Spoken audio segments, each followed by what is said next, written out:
We are getting close. I know that we've got our speakers coming up. I've got a couple just things that we want to go over to make sure you understand the format for today and exactly what your role is as an audience. We're expecting to hear from two wonderful individuals, Dr. Dembski and Christopher Hitchens, and we're hoping that we'll get to hear both of their ideas presented and presented fully. And I know that some here may be more favored to one side or the other. And I know that you would love to clap and cheer and applause. But what we're going to do is we're going to do a little golf clap, where it's kind of that nice, polite clap. This is not the Happy Gilmore golf audience. So we're going to try to refrain from that so that both speakers have an equal opportunity to present their message. Because really, that's why we invited these two individuals in. They're the two of the premier spokespersons on does God exist and is there a good God? And so we want to make sure that we have your full attention and we give your full attention to them. And so at the end of the debate, at the very end, when they give their closing remarks, we'll make sure that they feel welcome and they know that we appreciate them so much for giving up their time and their talents to come here and spend time with us. But during the debate, if you would with me, just refrain from having too much applause or any outburst, and that would be great. What we're going to do is we're going to start out with opening statements from each, with Mr. Hitchens starting. They'll have each 15 minutes to give an opening statement, which actually is a little bit shorter than what they're used to, but because we're a little bit younger audience than what they're used to. I was just talking to Mr. Hitchens before, and he said, this is a little younger audience than what I'm used to being in front of. He's used to being in front of colleges and adults. And I said, well, we're going all the way down to 7th grade, and so we wanted to make it a little bit short. And I've got ADD as well, so I want to make sure that we kind of keep these things nice and short so I can pay attention as we go. But we'll have 15-minute opening statements, we'll have 10-minute rebuttals, and then we'll have 5-minute rebuttal to the rebuttals. We'll have 30 minutes for question and answers, and I need to make sure we understand exactly what we're going to do for this. For the question and answers, there's actually going to be cards in your aisle, okay, little note cards. And I want you to be thinking during the first opening statements if there's any questions that you'd like to ask either Dr. Dembski or Mr. Hitchens. Okay? After they're done with their opening statements, we're going to pause for a second and we're going to start collecting those cards. And we're going to have some of our staff go through those cards and try to find some great questions. Some questions that maybe there's a common theme, so we want to make sure that we ask this because there's a lot of people asking that question, or this is a really great question, we want to make sure we get that up. We'll have 30 minutes for Q&A, and what will happen is those cards will come up to me here at the front table, and I'll have an opportunity to just go through the cards and ask our speakers those questions. And after the 30 minutes of questions, which isn't going to be a lot of time for question and answer, but it'll be good, but after that, then they'll have 5 minutes apiece to finish up and give us their closing statements. When that's all said and done, right, it'll seem like the time will go tremendously fast. But when all that's said and done, that'll be about an hour and 45 minutes. And that'll be enough time, I think, to get out both of these particular views, both of these particular statements. And I think at the end of that, you'll walk away with some stuff to think about, some stuff to be challenged with, and some questions that you might have. And we hope that you take those questions and you search for the answer and you search for the truth. And that would be our great hope, is that you leave here saying, you know what, I need to go find the truth. What somebody said about a particular statement, I want to go see if that's true or not. The debate doesn't end here. This is where it starts. So go home. Prestonwood is a great church home. If you don't have one and you want to find a place that searches for the truth with you, using Scripture as our guide, this is a great place to come, and we'd invite you to join us here on the next Sunday that we have. And you're more than welcome to be here if you're not a member already. I want to set up the stage a little bit and let you just know who our two speakers are, who our debaters are. And we'll get them up here, and then you can have an opportunity to hear from them in their opening statements. A lot of you probably know Christopher Hitchens. He is one of the, probably the most widely known, this as controversial writers and critics in the media. He's just a tremendous writer. He's a great wordsmith. He is fabulous with the pen and is a wonderful presenter with his voice as well. He's probably best known for his work here in Vanity Fair, as well as the Atlantic Monthly. He's a foreign correspondent and has written for more than 60 different countries. He's the only writer to have written since 2000 from Iran, Iraq, and North Korea. He's the author of many books. One of them, God Is Not Great, How Religion Destroys Everything or Poisons Everything, is probably one of his most popular ones. And he's recently released his memoirs, Hitch 22. He was born in England. He's educated at both Cambridge and Oxford, holds honors degrees in philosophy, politics, and economics. He moved to the United States in 1981 and has worked as a book reviewer, a writer, a commentator, a critic, and a social intellect for many publications. When he comes up here, please give Christopher Hitchens a warm welcome. To debate Christopher Hitchens, we brought in Dr. Bill Dembski. He was a research professor in philosophy at Southwestern Baptist Theological Seminary right here in Fort Worth, Texas. He directs its Center for Cultural Engagement. He's a senior fellow with the Discovery Institute, their Institute for Science, for Center for Science and Culture in Seattle, and a senior research scientist with the Evolutionary Informatics Lab. He has doctorates in both mathematics and philosophy and has published articles in mathematics, engineering, philosophy, and theology, as well as authored and edited over 20 different books. In his book, The Design Inference, Eliminating Chance Through Small Possibilities, it was the first book on intelligent design published by a major university press, and he examined the design argument in a post-Darwinian context. In 2009, he published a book on God's goodness titled The End of Christianity, Finding a Good God in an Evil World. He lectures widely on intelligent design and has appeared on numerous radio and television programs, including ABC's Nightline and Jon Stewart's The Daily Show. Now, before we bring him up, one other quick thing. I know we have media here. Obviously, we have our cameras running. One of the requests that we'll make to you is that we have no flash photography and that you don't actually videotape this yourself for your own personal use. We're being webcast live. If you need to see this after, it's actually going to be archived on our website at pcawebcast.com, and you can go and you can watch that at a later date. But for those of you who want to take flash photography, we'd ask you to refrain from that. There'll be plenty of pictures that are taken by the media, and you can see those later. So let's welcome our two guests, Christopher Hitchens and Dr. Bill Dembski.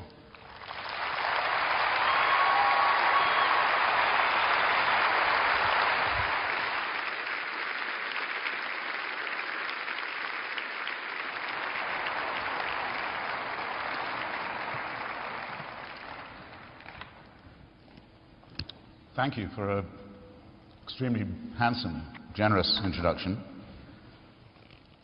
during which I began to feel like, as I surveyed the audience also, and having been listening to your music, a bit like a Daniel being introduced to a den of, I'm sure, very charming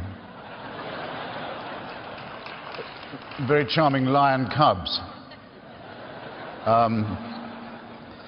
A different experience from my common one. Let's get straight to it because time presses. There are, I suppose, three forms of the divine, and if you eliminate polytheism, which I think we may as well all do for today's purposes, there are two ways of approaching it. One is the deistic, and one is the theistic. I hope I'm not telling you anything you don't know, but if you don't know it, it's useful, and it's a very important opening distinction. There are those, there have been those, among them were many of the founders of our great republic, in particular Mr. Thomas Jefferson, who were not Christians, but who were deists. They believed that the evidence of the universe and of nature showed a designer, seemed to imply it by its patterns and repetitions. A very, very common usage in those days was that of the watch.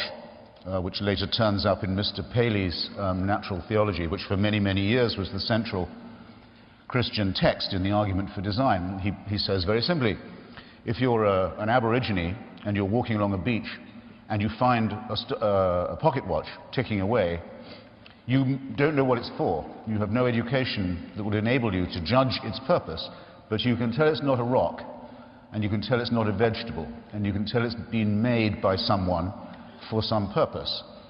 That much you must know, even if you know nothing else. The metaphor of the watch was very much used by the deists. And of course, watches run down and break down. And it was believed by many of them that if an intelligence had begun the universe, begun the process, he took no further interest in it.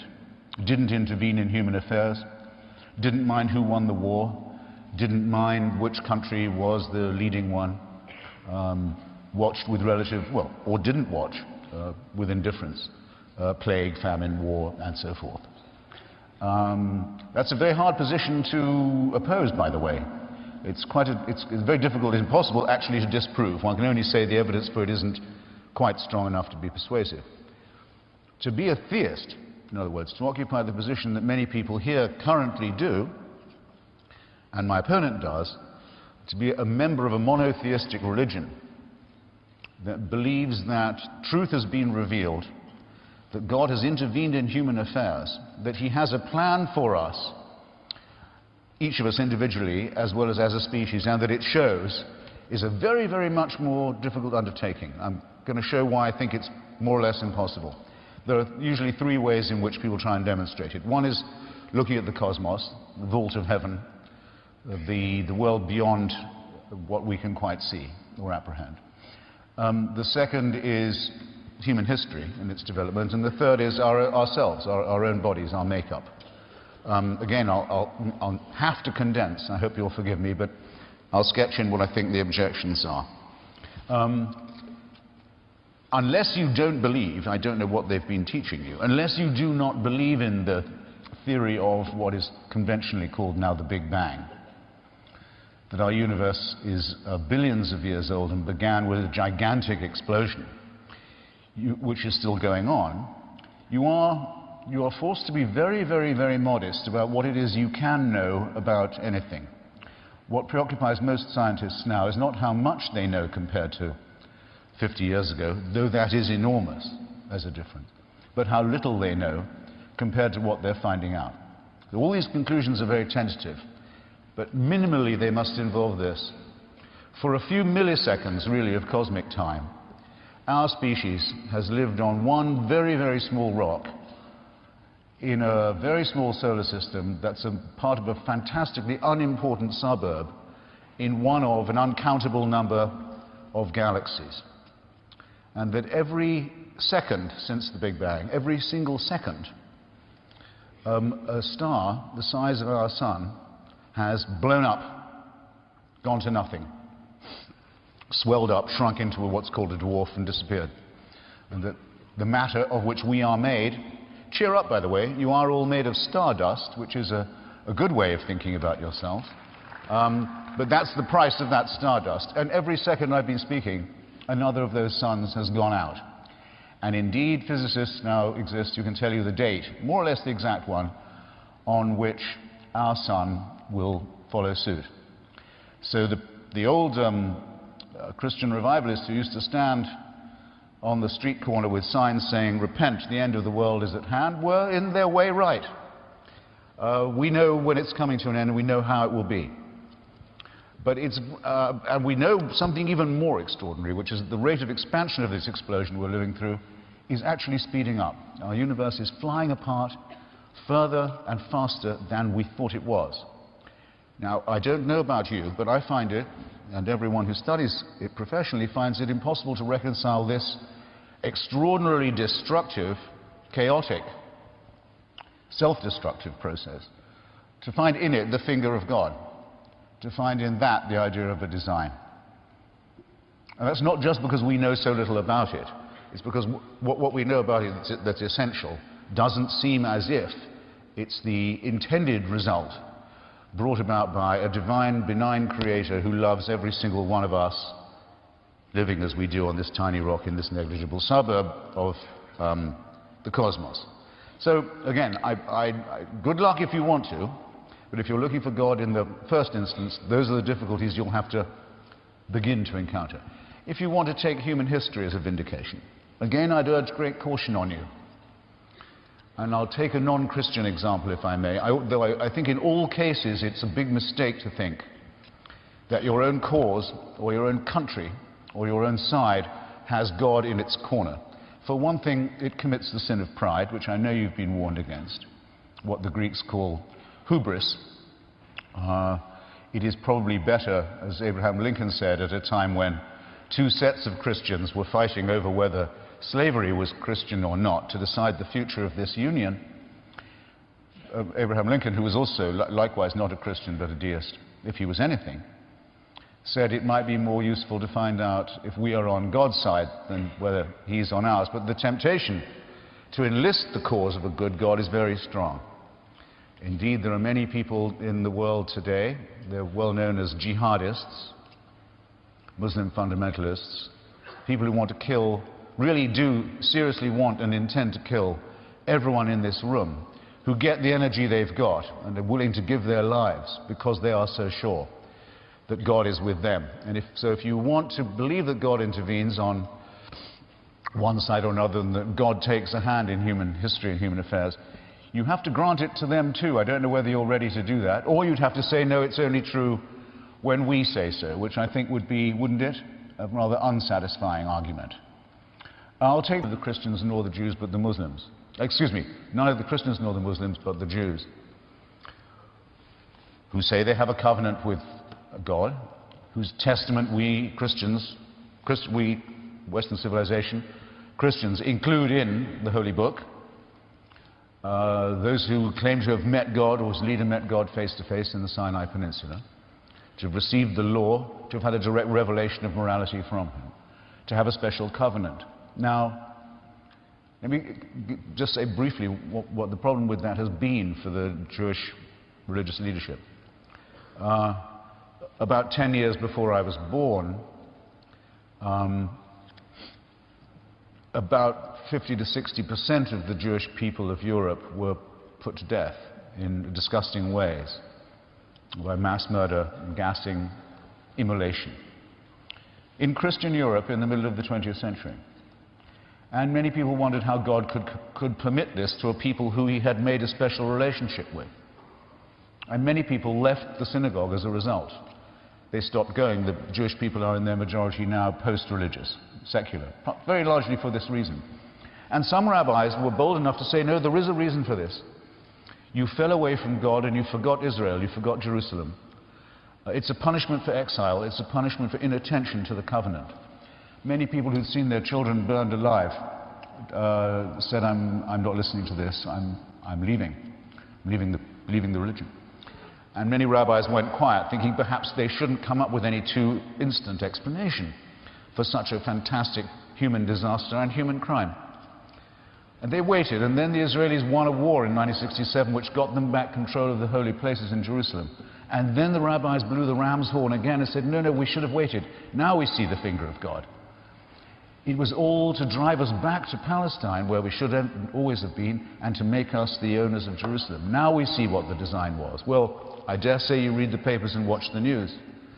There isn't a single Israeli now who isn't wondering whether the victory in that war and the conquest of those holy places wasn't a disaster, hasn't led them into a terrible trap of endless war and confrontation in the Middle East, where their own hubris, their own occupation of other people's territory and holy places has led to a terrible impasse.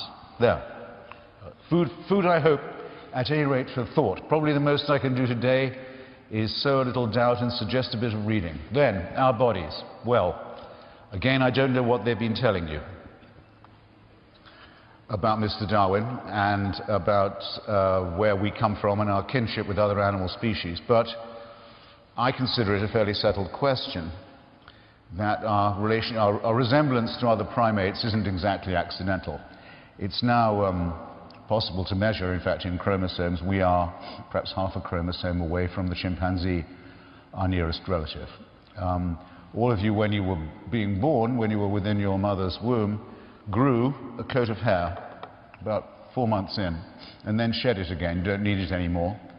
All of you have an appendix that isn't needed any longer for the kind of digestion that you do. All of you have the same teeth.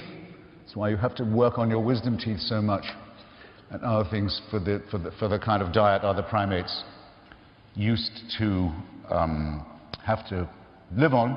All of you bear what Charles Darwin himself at the end of Origin of Species calls the unmistakable stamp of our lowly origin.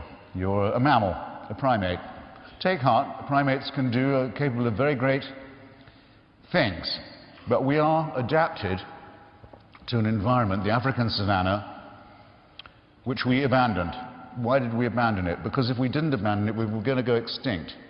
There was such a climate crisis in Africa all those thousands of years ago that the tiny tribe that was then us made the very smart decision to move north and out and away.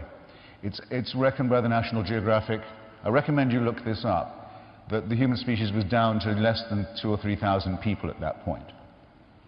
And if it had not made this move, would have gone the way of, mark this figure, would have gone the way of 99.8%. 99.8% of all other species that have ever existed on this planet and gone extinct. Now, I just rub that in once more. 99.8% of all the forms of life ever to appear on this terrestrial globe are gone, wiped out. And it was nearly us.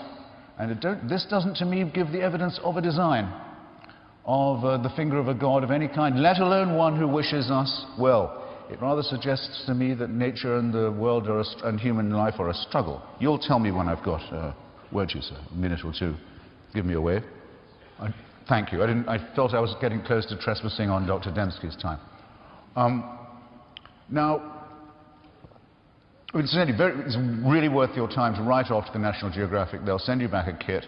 You scrub the inside of your cheeks, put it in a solution, send it back. They will show you a map of where your ancestors came from in Africa and at what time and what route they took to get to where you are now. It will be very eye-opening. I strongly suggest you do it. While I have your attention, I also suggest on the matter of evolution that you read a book by Dr. Francis Collins called The Language of God. Dr. Collins, as you may know, ran the Human Genome Project, which analyzed our kinship with other animals, and we now know the whole extent of our genetic code and ID, including the messy gaps in it that are Dr. Dembski's speciality, and brought this in ahead of time and under budget, and is the greatest student of DNA and stem cells and all that go with it who we have amongst us. I would say the greatest American living physician. I am prejudiced. He's a great friend of mine. He's also been a great help to me in my current illness. He's a great American. He's also a great Christian. That's why I recommend him to you. A very strong and believing Christian. And the chapters in his book, The Language of God, that tell you, don't waste your time not believing in evolution. Don't let anyone tell you it didn't take place. Nice, simple, clear, brilliant chapter. Is a chapter you are not educated if you have not read. I'll close and say, because I've got only a minute, why wouldn't I believe in this? Why might one not want to believe in it, even if it could be true? Because my view is that it's not only not true, but it's probably a good thing it isn't. Why is it not a good thing? Because I don't think it's healthy for people to want there to be a permanent, unalterable, irremovable authority over them. I don't like the idea of a father who never goes away. And nor do you, if you think about it. When you get closer to parenthood, you won't say to your children, don't worry, I'll never die. You won't be at my funeral, I'll be at yours. I'll be at your grandchildren's funeral. You'll never hear the end of me. That's actually not loving paternity. The idea of a king who cannot be deposed, very un-American idea as well as a very undemocratic one. The idea of a judge who doesn't allow a lawyer or a jury or an appeal. This is an appeal to absolutism. It's the part of ourselves that's not so nice, that wants security, that wants certainty, that wants to be taken care of. For hundreds and hundreds of years, the human struggle for freedom was against the worst kind of dictatorship of all, the theocracy, the one that claims it has God on its side, the divine right of kings, the feudal system, the monarchical one against which the American Revolution, with its secular humanism, took place. I believe the totalitarian temptation has to be resisted, and I believe this is one of its core and origin points. And so what I'm inviting you to do is to consider emancipating yourself from the idea that you selfishly are the sole object of all the wonders of the cosmos and of nature, because that's not a humble idea at all. It's a very arrogant one, and there's no evidence for it. You do better to emancipate yourself from it and do some real study of genetics and biology and cosmology. And then, again, a second emancipation, to think of yourselves as free citizens who are not in thrall to any supernatural, eternal authority, which you will always find is interpreted for you by other mammals who claim to have access and to this authority that gives them special power over you. Don't allow yourselves to have your lives run like that. I've exhausted my time. I'm really grateful for your attention. I can't wait to be back. Thanks. Thank you, Mr. Hitchens.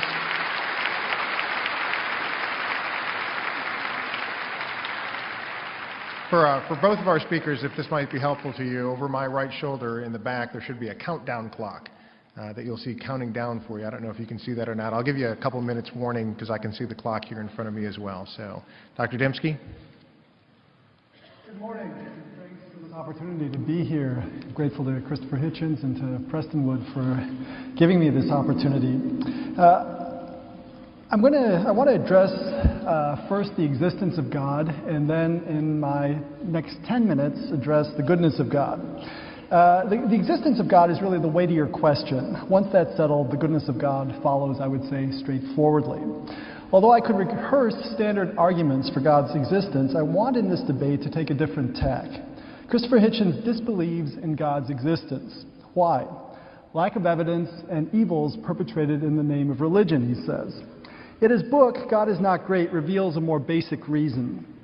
Hitchens, as a scientific reductionist, believes science has given us new knowledge, and that it destroys religious faith. What is this new knowledge? According to Hitchens, it is Darwinian evolution. You may ask what a chapter on evolution is doing in a book defending atheism. At the end of that chapter, Hitchens explains, quote, "We no longer have any need of a God to explain what is no longer mysterious." Let this sink in. Religion, according to Hitchens, renders biological origins mysterious. But now that Darwin has come and shown how natural selection explains biological origins, all is clear. Fellow atheist Richard Dawkins put it more memorably. Darwin made it possible to be an intellectually fulfilled atheist. It's no coincidence that Richard Dawkins, the world's best-known atheist, is also an evolutionary biologist. Atheists, like everyone else, need a creation story. Without God in the picture, something like Darwinian evolution has to be true. And so Hitchens, though a humanities guy, lectures his readers on proofs of evolution. Let's look at a few of these proofs as he gives them. 1. Junk DNA. If Darwin got it right, then our genes are cobbled together over a long evolutionary history, accumulating lots of useless DNA, junk, because it's easier for natural selection to keep copying junk than editing it out. This sounds plausible, but it is subject to experimental test. In fact, recent findings show that much of this so-called junk DNA regulates gene expression. This is true even of repetitive DNA, the quintessential DNA junk. A forthcoming book titled The Myth of Junk DNA details these findings. 2. The Cambrian explosion. This refers to a narrow slice of the fossil record in which the main animal body plans appear suddenly without any precursors. The Cambrian explosion was a mystery in Darwin's day, and it remains a mystery to this day. Paleontologist Peter Ward writes about the Cambrian explosion as follows, quote, "The seemingly sudden appearance of skeletonized life has been one of the most perplexing puzzles of the fossil record. How is it that animals as complex as trilobites and brachiopods could spring forth so suddenly, completely formed without a trace of their ancestors in the underlying strata? If ever there was evidence suggesting divine creation, surely the Precambrian and Cambrian transition, known from numerous locations across the face of the earth, is it." Now, Ward, like Hitchens, is an atheist, so he tries to soften this statement later, but the mystery remains. For more on the Cambrian explosion, see my book, The Design of Life. 3rd point, the inverted retina. Vertebrate eyes have nerve cells in front of the light-sensitive retinal cells. This means that light first has to pass through a barrier before being detected. This seems counterintuitive, but there are good functional reasons for it. A visual system needs 3 things: speed, resolution, and above all, sensitivity. If the eye isn't sensing light, it's useless. Now, it turns out that the light-sensitive cells are the most oxygen-greedy cells of all cells, and they get their oxygen from blood. The sensitivity here is truly astounding. Some frog eyes can sense the smallest unit of light, a single photon. Positioning the nerves in front of the light-sensitive retinal cells ensures maximal blood supply to the retina and thus maximal sensitivity. But the story gets better. In 2007, it was reported in the Proceedings of the National Academy of Sciences that Miller glial cells, these are the little cells, the fat cells that coat the nerves, act as optical fibers conveying light to the retina. As the abstract in the article notes, quote, their parallel array in the retina is reminiscent of fiber optic plates used for low distortion image transfer. Thus, Miller cells seem to mediate the image transfer through the vertebrate retina with minimal distortion and low loss. This finding elucidates a fundamental feature of the inverted retina as an optical system and ascribes a new function to the glial cells. So the vertebrate eye is much more sophisticated than Darwinists on their low expectations of design suspected. And thanks to these Miller glial cells, the eye's resolution is magnificent. This is completely unexpected.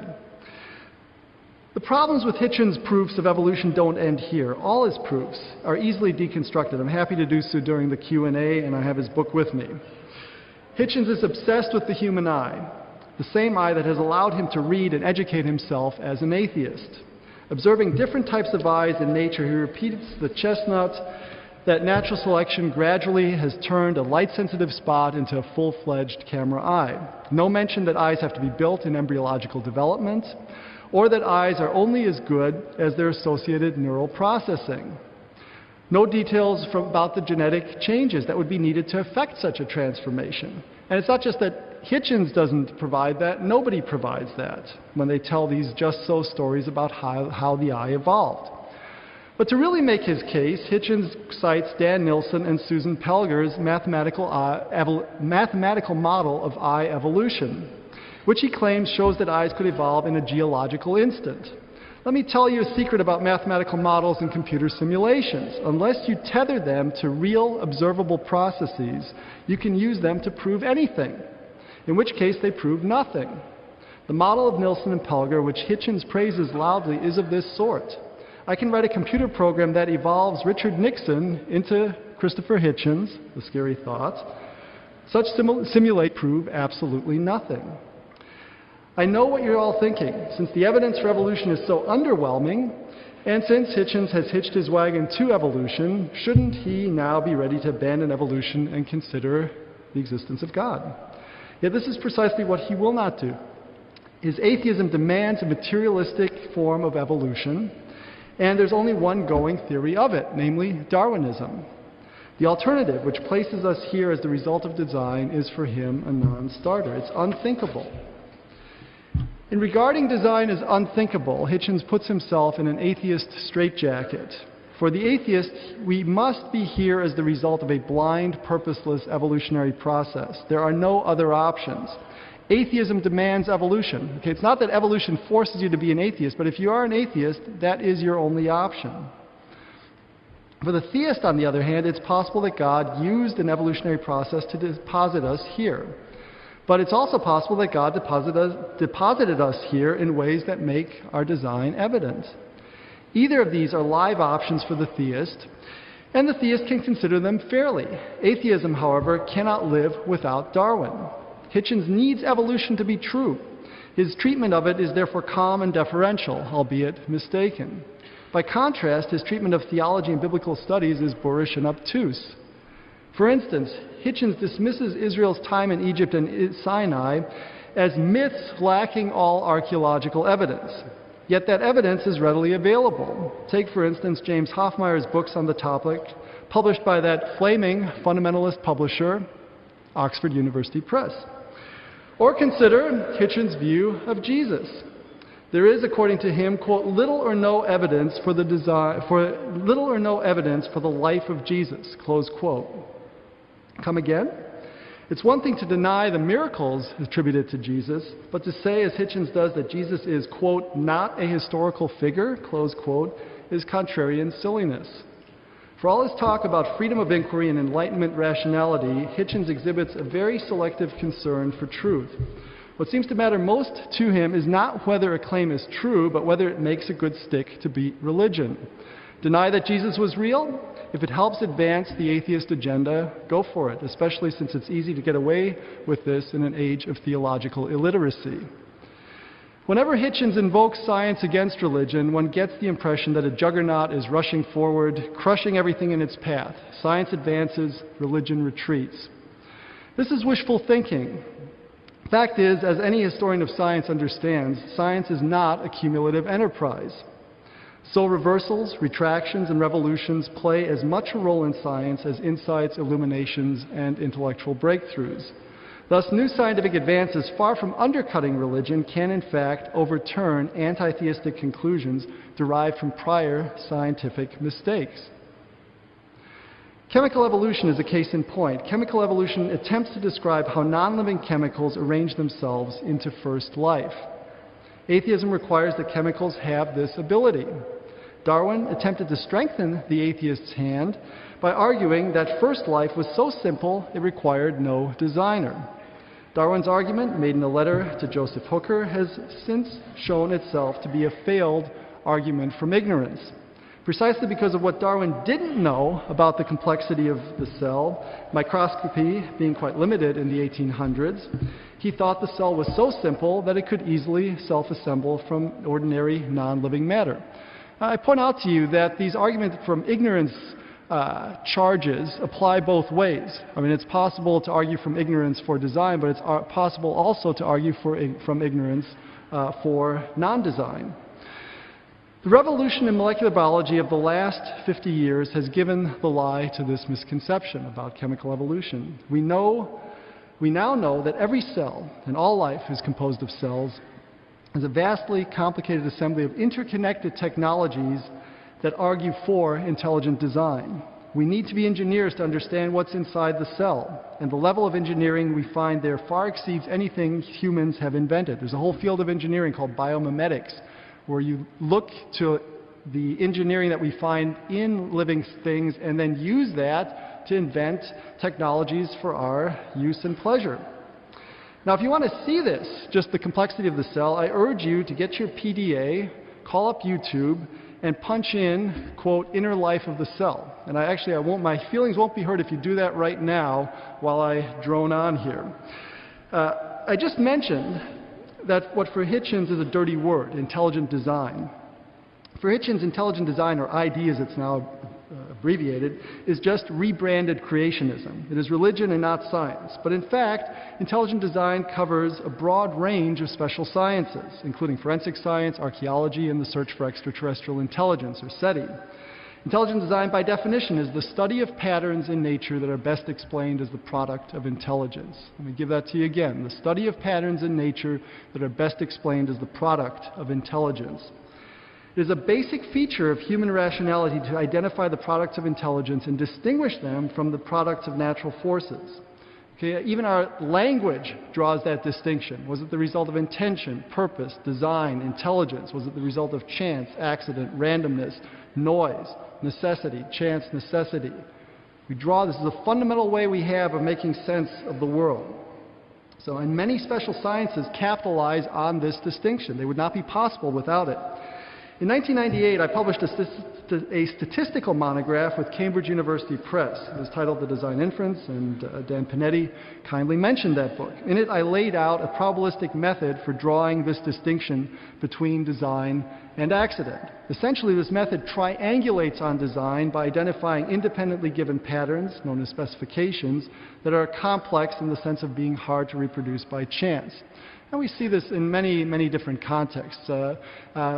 You may have seen the movie Contact, for instance, which came out the summer of 1997, but it was based on a novel by Carl Sagan, in which you have these SETI researchers, these extraterrestrial intelligence researchers, are looking for signs of intelligence from outer space. And what convinces them that they've come across an intelligence from outer space? It's not that little green men come to Earth and then we can do experiments on them. It's just that we get these radio signals.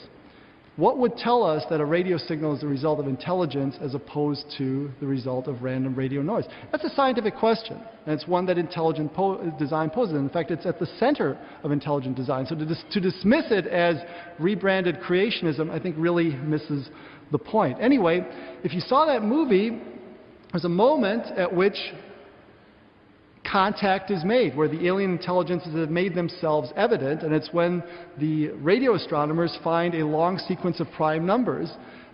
These prime numbers are mathematically salient. They're specified, and they're also complex. It's a long sequence of prime numbers. It's not just prime numbers are numbers divisible by themselves in ones, so it's not just 2, 3, end of story. You know, I mean, if you're monitoring millions of radio channels, you'll find a very brief sequence of prime numbers. But a long sequence, well, that's not going to happen by chance. And this is I mean, we know this. Highly improbable events happen all the time, but if that event also matches a given pattern, a specification, then we know, we're dealing with design. All the mystery novels, all the cases of forensic science depend on this sort of drawing this inference. Did this person die by foul play? That would be design. Or did they die by natural causes? That would be non-design. Okay. So this method then identifies what I call specified complexity. In the design inference, I showed how this method applies outside biology. By the way, when I did this outside biology, I was in good shape. People were writing all sorts of nice things about my work. Once I applied it in biology, though, my career went down the toilet and I can no longer get a job in the mainstream academic world.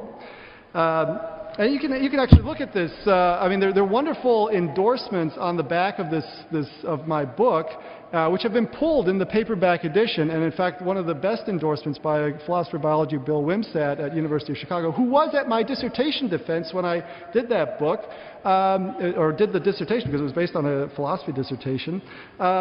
He is, in a subsequent blurb on the back of a book, he says, "This book completely deconstructs Dembski, who's trying to take science back to the Middle Ages." Okay, that's 10 years later. So actually, I think my work has gotten better over the years, but this is how it goes. I mean, ideology infects this debate, and it's a religion, if you will. The same motions are at play which Christopher Hitchens inveighs against in the religious world, I find in the academic world. Maybe we can talk about that at some point. Anyway. I better get back to my prepared remarks here. In the design inference, I showed how this method applies outside biology. Subsequent work, I showed how it applies in biology. We found that Darwinian evolution came up short and that ample evidence of design is found there. For a nice summary of this work, I would refer you to Stephen Meyer's book, Signature in the Cell, or my book, The Design of Life, which I think may be out there for sale. Just as getting from Darwinian evolution to atheism is not a big stretch, so getting from design and biology to theism is not a big stretch. Are we therefore ready to agree that God exists now? That we have seen Richard Hitchens' proofs of evolution fail, the intelligent design alternative succeed, and that his critiques of theology are self-serving? By itself, my argument establishes a designer behind the universe, a Kantian architect, if you will.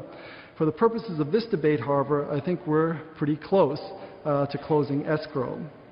Note that the full positive case for God's existence can and should be fleshed out. Typically, such a case flows from critical reflection on the big questions of life. Why is there something rather than nothing? Where did we come from? Where are we going? Why should we take morality seriously? Why is the world comprehensible to our minds? Why does mathematics, presumably a human invention, have such a precise purchase on physical reality?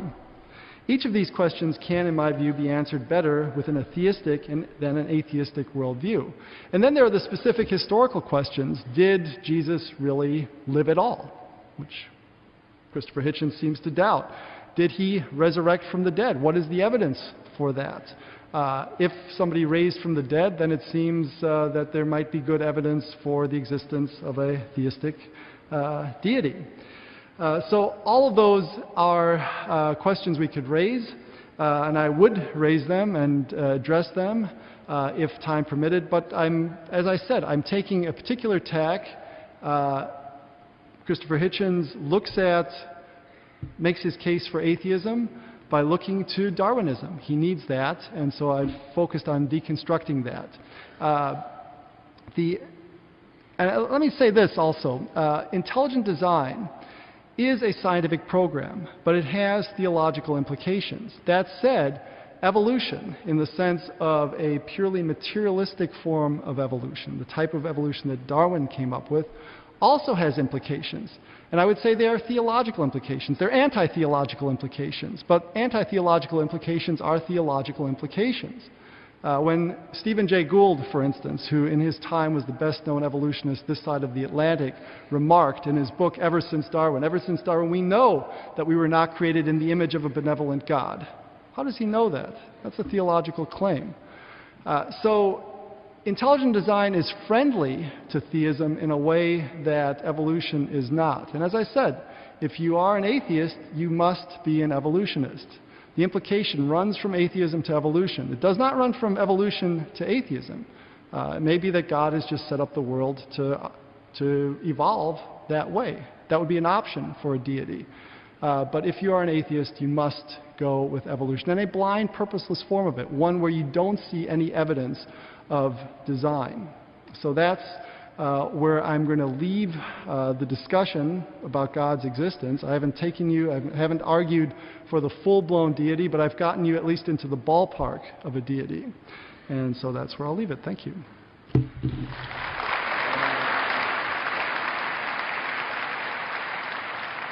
Thank you, Dr. Dembski. We're going to go ahead and actually pick up cards for those of you who would like to ask a question. If you could pass those cards to the aisles, we'll have some people around to pick up those cards, and those cards will make their way up to me after we hear the rebuttals from each of our speakers. So, Mr. Hitchens, 10 minutes for a rebuttal? I'll try and do less if I can, because I'd rather reserve time for questions if possible. But yes, after all, I've been challenged on a number of fronts, and that's what I enjoy. I was trying to think of something that I agreed with, but I found I had to disagree almost ab initio, as it were. An atheist does not have to be an evolutionist. Atheism long predates the discoveries. Atheism long predates the revolutionary discoveries of Charles Darwin. There was a time when the word scientist didn't exist. Actually, the word scientist is a late 19th century coinage that I sometimes feel we could do without. In the time of Sir Isaac Newton, for example, people who did the work of the sort that he did were called natural philosophers. And I think that it's important to realize that science is not just the study of the material world or laboratories. I mean, after all, Sir Isaac Newton may have been a very, very, very great scientist, but he maintained a furnace in his room in Cambridge at all times because he was also an alchemist and believed he would one day find out how to turn base metals into gold. He's one of a long line of people who were genius crackpots. He believed, for example, that the Pope was the Antichrist. Maybe it's true. And that if you could find the measurements of the old temple, that would be far more useful than knowing what the measurements of gravity were. But he was a natural scientist. He knew absolutely nothing about evolution. The work of Spinoza, the work of Voltaire, the work of Lucretius. Admittedly, Lucretius did work out Democritus and Epicurus as well at that period of the Hellenistic period. They did work out the world was made of atoms. A very brilliant thing for them to have done at the time. The mystery to me is only this, because none of these things necessarily depend on one another, why it is that organized religion has always been so hostile to discoveries of this sort, why it should take them so personally.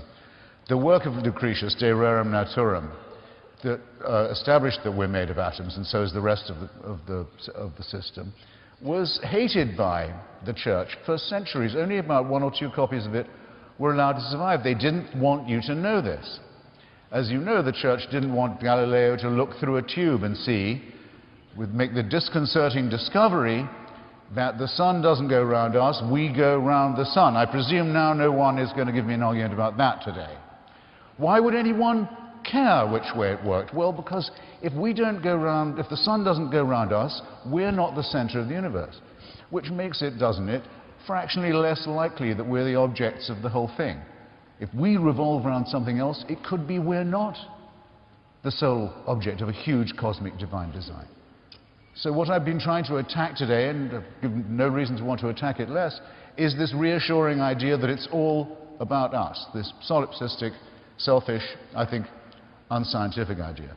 The work of Darwin and later of innumerable writers, many of whom are Christian, on evolution shows that there's absolutely no necessity at all for an incompatibility between a private belief in God and a recognition that we arose out of natural selection and random mutation. Let me just take the question of the eye. I think Dr. Dembski said I was obsessed with it. That's absolutely not true. It's simply that Darwin himself doubted at first that the eye could have evolved, given its complexity, and because the eye is the example most commonly brought up, so I thought, okay, in my book I'll take the most complex and the most difficult and the most well-known example. And you can look at my book, or you can look at a very brilliant chapter in Richard Dawkins's book, Climbing Mount Improbable, beautiful short chapter on the 25 different evolutions of the eye and the different ways in which it's taken place. I have contributed, because I'm not a scientist, only one small thing, but I'll give it to you anyway. You may have seen, you should have seen, a wonderful series made by the British Broadcasting Corporation called Planet Earth. It's the greatest photography of the natural world you'll ever see. It's absolutely extraordinary. And in one very fascinating case, they go to Indonesia, which has the largest caves we know underground on Earth, which have a whole series of life forms inside them, many of them not fully understood or explored yet, including a large number of life forms that we do already understand that fell into those caves when they were formed and ceased to live on the Earth's surface and in the sunlight and started to make their lives underground. They are more or less exactly the same as they would be if they had remained where they were, but I noticed the salamander, the beautiful Indonesian lizard. Everyone's seen one in a zoo. There it was. It had been living for, David Attenborough told us in the program, X millions of years away from the sunlight in a cave. It had eyes.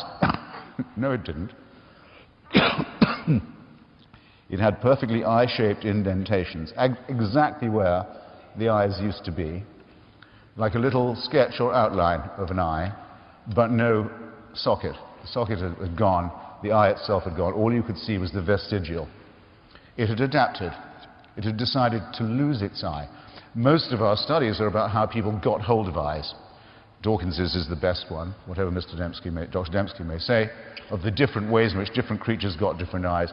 But no one until your humble servant, because I wrote off to my friends and my enemies and said, has anyone noticed this before, had thought, now how do animals lose their eyes? The same way they got them, by not needing them anymore, by adapting away. If you live underground, in the wet, in the dark, it's a big hazard to your survival to have a wet, useless spot that can't receive any light, two of them on your face. It can pick up infection, it can make you vulnerable.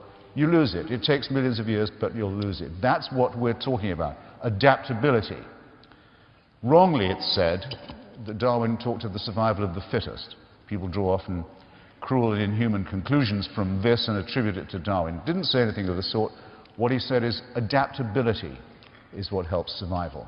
If I told you that in parts of Africa where elephants are shot for their tusks, elephants are growing shorter tusks in reaction, you would, I'm sure, laugh. How would the elephant know how to do that? Elephant sees hunter, works out hunter wants tusk, is an ivory hunter, shrinks tusks to minimize chance of being shot. Don't be ridiculous. Well, no, that isn't, of course, what happens. What happens is the ones with long tusks get shot quite a lot. And the ones with shorter or no tusks have, therefore, greatly enhanced opportunities of being the ones who survive and breed. And their descendants actually have shorter or no tusks. That's what adaptability is. That's what evolution is. It's not some kind of trick.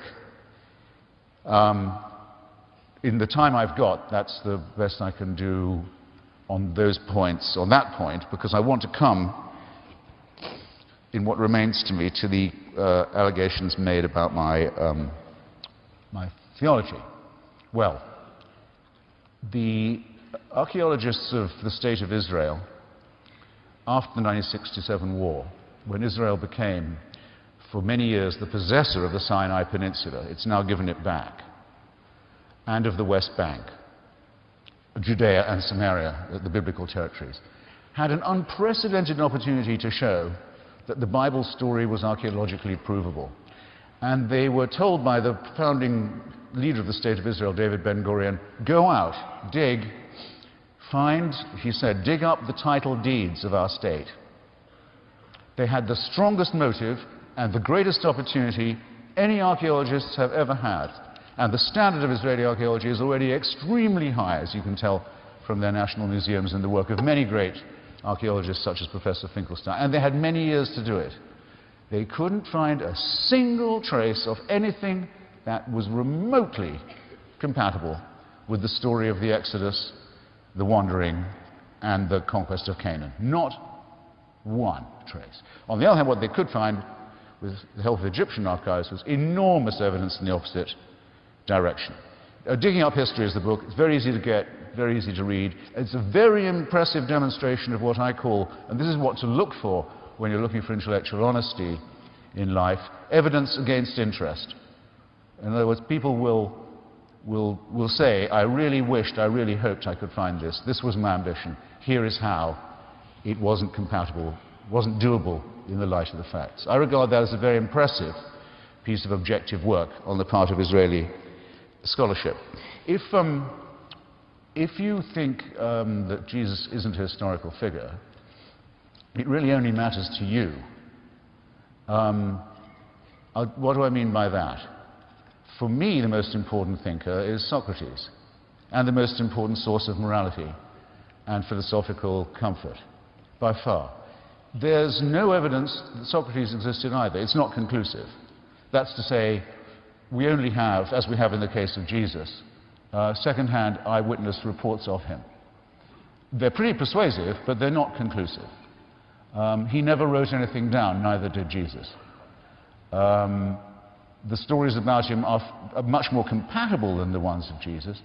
The four Gospels contradict each other about everything from his birth, the circumstances of it, the flight into Egypt, very crucially, in all four cases, on the crucifixion and the resurrection. Just read them for yourselves. I'm sure you must have read them by now. The discrepancies are extraordinary. They don't amount to a historical figure in the same way as we know from coinage, from building, from parchments, not parchments, but from documents, tablets, things, that Alexander the Great, for example, was a historical figure. But to me, if Socrates didn't exist, it wouldn't matter.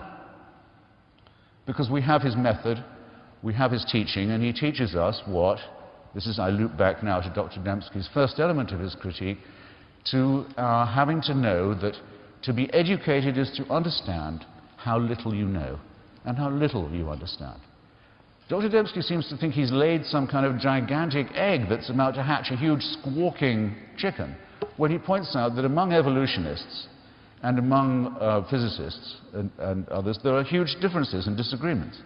That's true. It's also going to get much, much more intense. If you want to see a really strong argument take place, go and talk to Richard Dawkins and ask him about his view of Stephen Jay Gould's, another great paleontologist, arguments on punctuated evolution. There are tremendous differences within our school. There's a huge amount yet to be known or explained. But we don't take anything on faith. There's no dogma. There are no tablets. We go where the evidence leads us. And, for example, when the last outbreak of flu virus occurred, because we know something about the genetic things we have in common with bacteria and viruses, and we were able to sequence the DNA of the last such virus in 1919, didn't take us very long to get a vaccine that could prevent the last flu from being as bad as the previous one. It works. It works. You can make sound medical predictions based on it. Medicine's impossible without the work of evolution and genetics. And you should be grateful for it. But it doesn't mean there's no God. It just means that we have what we think are better explanations for our human nature. I think that runs me out perfectly. And again, thank you for your attention.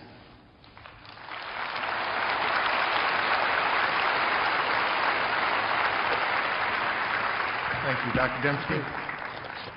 Very good. The topic of this debate is on the existence and goodness of God, and I want to focus on in this next 10 minutes on the goodness of God, arguing for that. But I do want to just say a few things about some of the comments that Christopher Hitchens just made. The claim that atheism predates evolution. I mean, it's certainly true that atheism predates Darwin's theory of evolution, but the idea that nature, the material world, is all there is, that there are no gods, no transcendent intelligence, nothing beyond this material world, that is an old notion, and those notions often have, I mean, if that's all you've got, nature basically has to do its own creating, its own self-organizing. And it's not surprising then that in the materialist philosophers of old, Christopher mentions Lucretius, for instance, you have a prototype of Darwinian evolution, of natural selection in his De Rerum Natura. I mean, I read this with my students. So evolutionary ideas go back a long way. They don't take precisely the form of Darwinism, but if you are an atheist, that's really the only game in town. Matter, the natural world, has to organize itself. And if you look at the old creation myths, Enuma Elish, the Greek creation myths, Hesiod's Theogony, what you find are natural forces, the cosmic egg, the waters, Tiamat and Apsu, sweet and salt waters in the Babylonian mythology, and they organize themselves, and then finally at the end you get Marduk, the prince of the gods. So you go from simplicity to complexity, and that's always the direction of evolution. Now it's interesting, he brings up vestigiality, the cave fish. It's a very different thing losing an eye and gaining an eye. I mean, if you have an eye, you go put the fish in a cave, you have these cave fish, and all you need to do is disable some gene or some promoter or something, and the eye is gone, and it's not needed. Evolution doesn't have to try to get it back because it's gone and it's not needed. But getting the eye in the first place, that's the problem. That's where the design comes in. Christopher mentions the appendix. Actually, the appendix has a use. I mean, it's recently been found that it's a repositor of these probiotics. And it's been implicated in the immune system. I mean, that's been known actually for a number of years. But so whenever you ascribe vestigiality, you are in danger of making an argument from ignorance, because it may be that some use ends up being found. Although I would admit that with the cave fish, that's not going to happen. The claim that medicine would be impossible without evolution, what are we talking about? I mean, nobody in the intelligent design community doubts that Darwin, let me put it positively, everybody accepts that Darwin got something right. The point is, how big of a picture, how much did he get right? Natural selection certainly operates. It explains how bacteria will gain antibiotic resistance, how insects will get insecticide resistance, but it doesn't explain how you get bacteria or insects in the first place. And that's the big claim. That's the whopper that we are being asked to believe on materialist grounds. And there's no evidence for that. Small-scale evolutionary change is no problem. They can follow Darwinian patterns. We accept that. But this is always a problem in science, where you take a theory, get a good idea, and then you try to totalize it and apply it to everything. And what you find is that usually after time you find that the scope of the theory needs to be contracted, and that there is a proper range of applicability of the theory. And that's, I think, what we found with Darwin. So Darwin was a great scientist. I don't mean to take anything away from him, but this totalization of Darwin has continued. And to mention Stephen Jay Gould and Richard Dawkins, if you read Stephen Jay Gould's great tome at the end, this 1,400-page brontosaurus of a book on the structure of evolution, what you find is that he, in the end, capitulates to Darwin, that Darwin got it basically right. Punctuated equilibrium is just a slight modification. It's not a revolution within Darwinian thinking. So I could go on about this, but I do want to address the goodness of God, since that is also a stated topic of the debate. So last time I argued that God exists. The next order of business is to establish God's goodness. It's here that Hitchens mounts his loudest attack against religious people and against God himself. His motto in such attacks is, heads I win, tails you lose. Thus, if religious people behave badly, that counts against God. On the other hand, if they behave well, that means nothing, because non-religious people can behave well also. In establishing God's goodness, Let's therefore first level the playing field. The 6th century Christian philosopher Boethius helps us here. In his Consolation of Philosophy, Boethius states the following paradox. If God exists, whence evil? But whence good if God does not exist? Boethius contrasts the problem that evil poses for theism with the problem that good poses for atheism. The problem of good does not receive nearly as much attention as the problem of evil, but it is the more basic problem. That's because evil always presupposes a good that has been subverted or corrupted. All our words for evil make this plain. The New Testament word for sin, Greek hamartia, presupposes a target that's been missed. Deviation presupposes a way, a via, Latin via, from which we've departed. Injustice presupposes justice, and so on. So let's ask, who's got the worst problem? The theist or the atheist? Start with the theist. God is the source of all being and purpose. Given God's existence, what sense does it make to deny God's goodness? None. Indeed, denying God's goodness is logically and rationally incoherent. It's absurd. To see this, consider what it would mean to assert that God is not good. Presumably, this would mean that God violated some moral standard. Whose moral standard? One devised by Christopher Hitchens? God owes Hitchens nothing, nor does he owe us any. He owes us nothing either. I want to add that. To say that God is not good must therefore mean that God has violated an objective moral standard. But since God is the source of all being and purpose, any such objective moral standard cannot reside outside God. Such a standard must therefore derive from God himself. But in that case, how can God violate it? God himself is the standard then. God's goodness follows as a matter of definition once God's existence is taken for granted. This may seem like a cheat, but it's not. The problem of evil still confronts theists, though not as a logical or philosophical problem, but instead as a psychological or existential one. The problem of evil can therefore be reformulated as the following argument. Since God is good, he wants to destroy evil. Since God is all-powerful, he can destroy evil. Evil is not yet destroyed. Therefore, God will eventually destroy evil. As time-bound creatures, our problem here is with the word eventually. We want to see evil destroyed now. And because we don't see it destroyed now, and thus experience the suffering that evil invariably inflicts, we are tempted to doubt God's existence and goodness. Our challenge, therefore, is to continue trusting God until evil is destroyed. Hitchens' long litany of evils, especially those committed in the name of religion, is designed to derail our trust in God's goodness by getting us to think that if God really were good, he would have taken care of evil by now.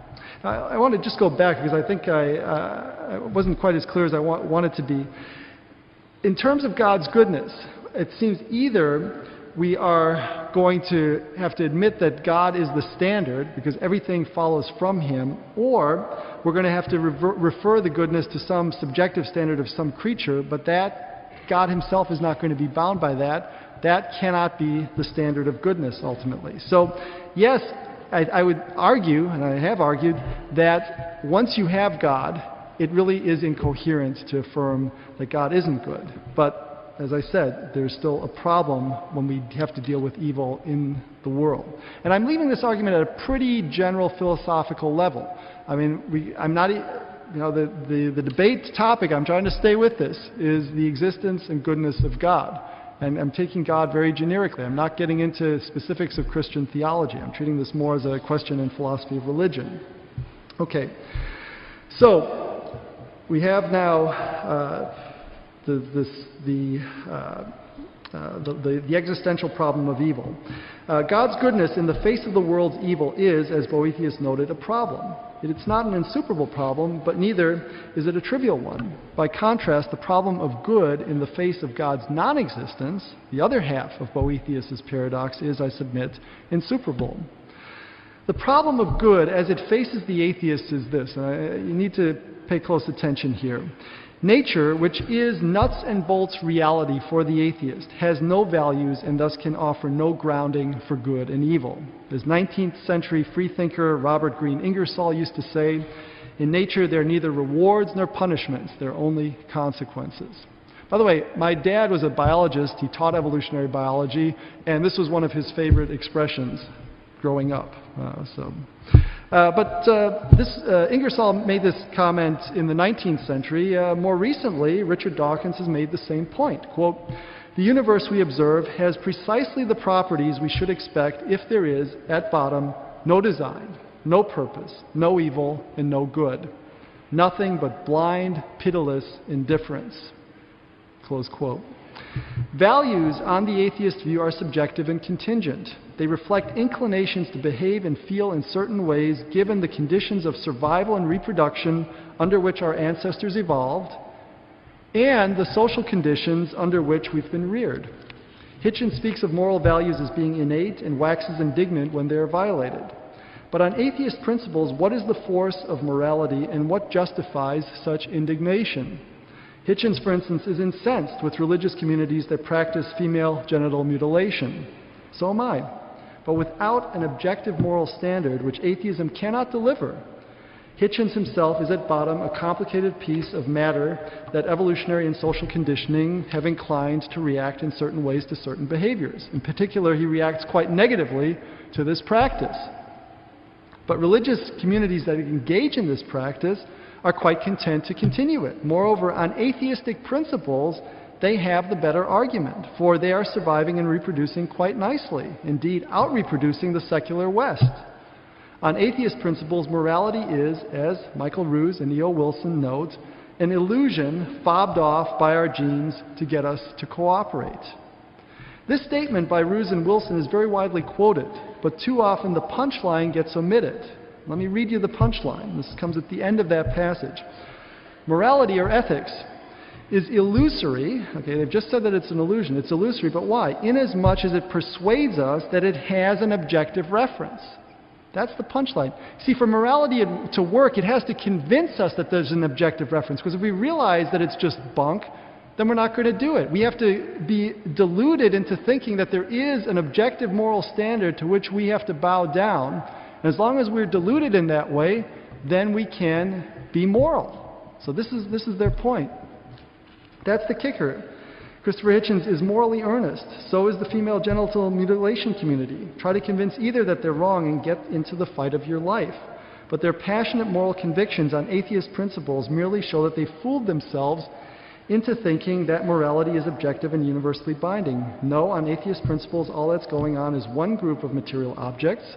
Enlightenment rationalists, like Christopher Hitchens, are inclined to one set of behaviors, and another group of material objects, female genital mutilators, inclined to another set of behaviors. Just to be clear, and I'm going to go over just a moment, I think I went under the last time, I'm not saying that atheists can't act morally or have moral knowledge. But when I ascribe virtue to an atheist, it's as a theist who sees atheists as conforming to objective moral standards. The atheist, by contrast, has no such basis for morality, and yet all moral judgments require a basis for morality, some standard of right and wrong. So the atheist is cheating whenever he makes a moral judgment, acting as though it has an objective reference when it does not. But perhaps such cheating is inconsequential. The American pragmatist philosopher C.S. Peirce held that for a difference to be a difference, it has to make a difference. Christopher Hitchens claims that atheists can behave just as morally as theists. In fact, he claims that they will behave better than theists because religion poisons everything. At the end of his book, he therefore poses the following question: name an ethical statement or action made or performed by a person of faith that could not have been made or performed by a non-believer. I have since asked this question at every stop and haven't yet had a reply. Close quote. But Hitchens has posed the wrong question. Since God exists and has created us, we all have moral knowledge built into us by God and thus are capable of performing the same ethical actions. Hitchens' question therefore answers itself. A far more interesting question would have been, given a moral action, what is the profile of those who engage or refrain in engaging in it? And do religious as well as anti-religious factors play a significant role here? Consider eugenics, euthanasia, and abortion. Those who oppose these actions are largely people of faith.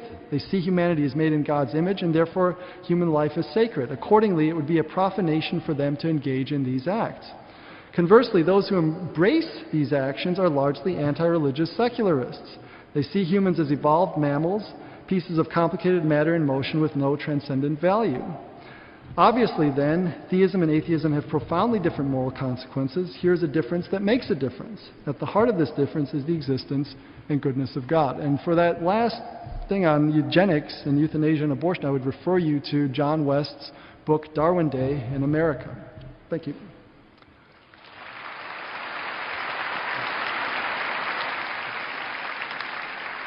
All right. Thank you, Dr. Dembski. Christopher, you have 5 minutes. 5 minutes on 5 minutes on the goodness of God. Okay, never one to refuse a challenge. I don't really know what it's like being a Christian, but it seems to me that if I was one, there are reasons I would want to object to the Dembski view. First, I think this attempt to prove the existence of God by what we would normally call something like scientific evidence, which is a restless need that the religious have, I think partly because we keep taunting them with not ever coming up with enough conclusive evidence, so they keep coming up with more. I mean, after all, the Big Bang was actually originally thought of by a Catholic priest in holy orders at the University of Louvain in Belgium, and he took it to the Pope, Pope Leo, I think it was, who said, well, if you like, I'll make it official dogma. I'll say that Christians have to believe it. And the professor said, well, no, Your Holiness, that's not quite what I mean. But very often when, not in this case, but when something marvelous and various and awe-inspiring, like the theory of evolution or the theory of the Big Bang, is finally accepted by most, if not all people, Christians simply say, well, that just proves God is even more ingenious than we thought. He must be responsible for all that too. Please always beware of an argument that appears to explain everything. It's very likely to explain nothing. But there's another reason why I think I would be a little uneasy at arguments of this kind that try and wrench evidence into theological shape. This is my question for you to ponder, where's the need for faith in that case?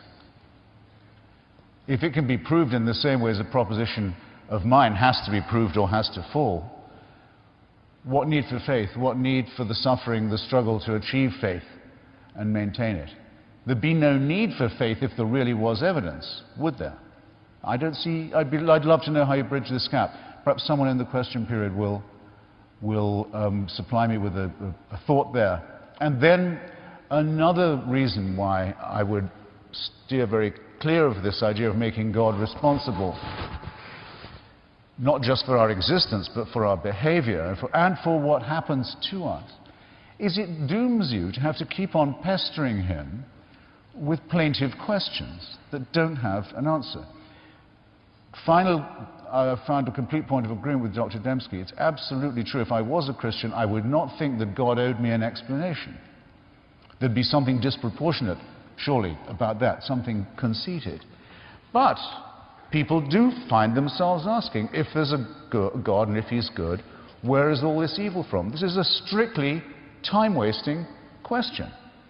Things like war and pestilence come because we are not very highly evolved animals who live on a rather climatically unstable planet and don't know very much yet about our circumstances. The way that we behave to each other is recognizable from the way that other animals behave to each other, unfortunately. But we have one very clear idea, and it's fortunately one that it's almost impossible for us to get rid of, that if we don't act responsibly to one another, whether for altruistic reasons or not, the motives don't necessarily have to be pure. But if we didn't have a social dimension, a bonding one, we wouldn't survive. We'd have gone by now. We wouldn't have made it out of Africa. The question, in a sense, answers itself. Now, you can call this morality if you want, and there certainly are some individuals who act in what appears to us to be a self-sacrificing way. And they've always got tremendous honor in all tribes, in all societies, and at all times.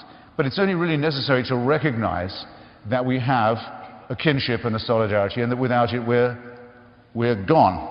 Morality cannot be dictated to us. It doesn't come in tablet form that can be swallowed. It comes from the Socratic method of moral suasion, long reflection. Why should this be called wrong? Why would this be a dishonor? Otherwise, why do the Ten Commandments say nothing about slavery, nothing about genocide, nothing about child abuse, nothing about innumerable other things that preoccupy us and make us think, of which we think as evil, and about 4 instructions on how to worship a very jealous, capricious, and ill-tempered God? How come? If you based your morality on these tablets, you'd be missing an enormous amount of what we think of as morally urgent. Now again, I happen to be a secular humanist. I have politics of my own, fairly accurately described by Dr. Dembski. That doesn't go to the question of whether there's a God or not. You can be a supporter of Ayn Rand. I'm sure some of you have read The Fountainhead or The Virtue of Selfishness, one of her best essays actually, though I don't agree with it. Or Atlas Shrugged, had complete contempt for religion, but politics completely different from me. You can be an atheist and a sadist. You can be an atheist and a fascist. Most fascists actually were Roman Catholics. Doesn't matter. You can be an atheist fascist. Mussolini, I think, was an atheist. Quite rare. To be a communist, a Stalinist, it's almost a necessity to be an atheist. There are as many choices as you like. All we say is there's no supernatural dimension, there's no rescue coming to us from the unseen, there's no such thing as salvation, and we are as alone as other species are in this struggle. Sorry, looking at the clock and realizing I've run it out. Can I just then have you view that as a prod to the question period? I'd be very grateful if you'd be that generous. Thank you.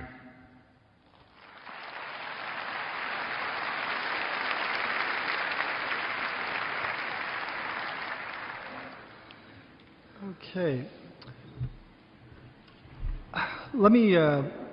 I'm going to focus more on the scientific questions because that's really where I've been punching away. I think, as I said, I think from looking at Christopher Hitchens' book, it seems that ultimately the question of science, and that science has given us new knowledge, has been at the center of his justification of atheism insofar as he justifies it. So I want to look at a few of the scientific issues that he has raised, which I've not yet discussed. One thing that he keeps bringing up is this Copernican or super-Copernican principle, the idea that Copernicus displaced us from the center of the universe. That we had been on Earth, and then everything, the heavens were going around the Earth.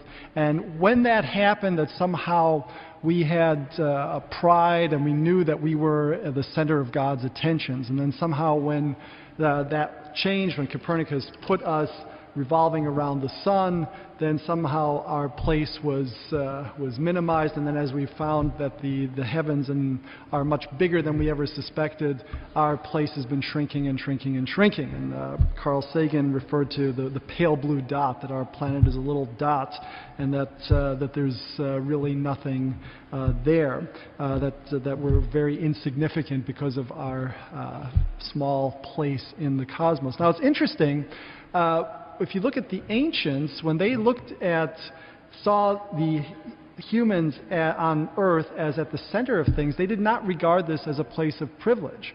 The Earth, in this ancient conception, was a place of decay, corruption. Motions were straight because motions would come to an end. The heavens around them, that was the place of eternity. And in fact, God was thought to reside beyond these heavens that were circling the earth. So my point is just that we thought that we had this privileged, the common conception is that we had this privileged place, but actually the ancients didn't see it as a privileged place at all. They saw the privileged place as way beyond the heavens. So, yeah. Christians did that. It was the ancients. This is Aristotle, Ptolemy, and all this, and the Christians took it over. I'm not arguing with them. I'm arguing with you. Okay, all right. But I agree with them. But the point is that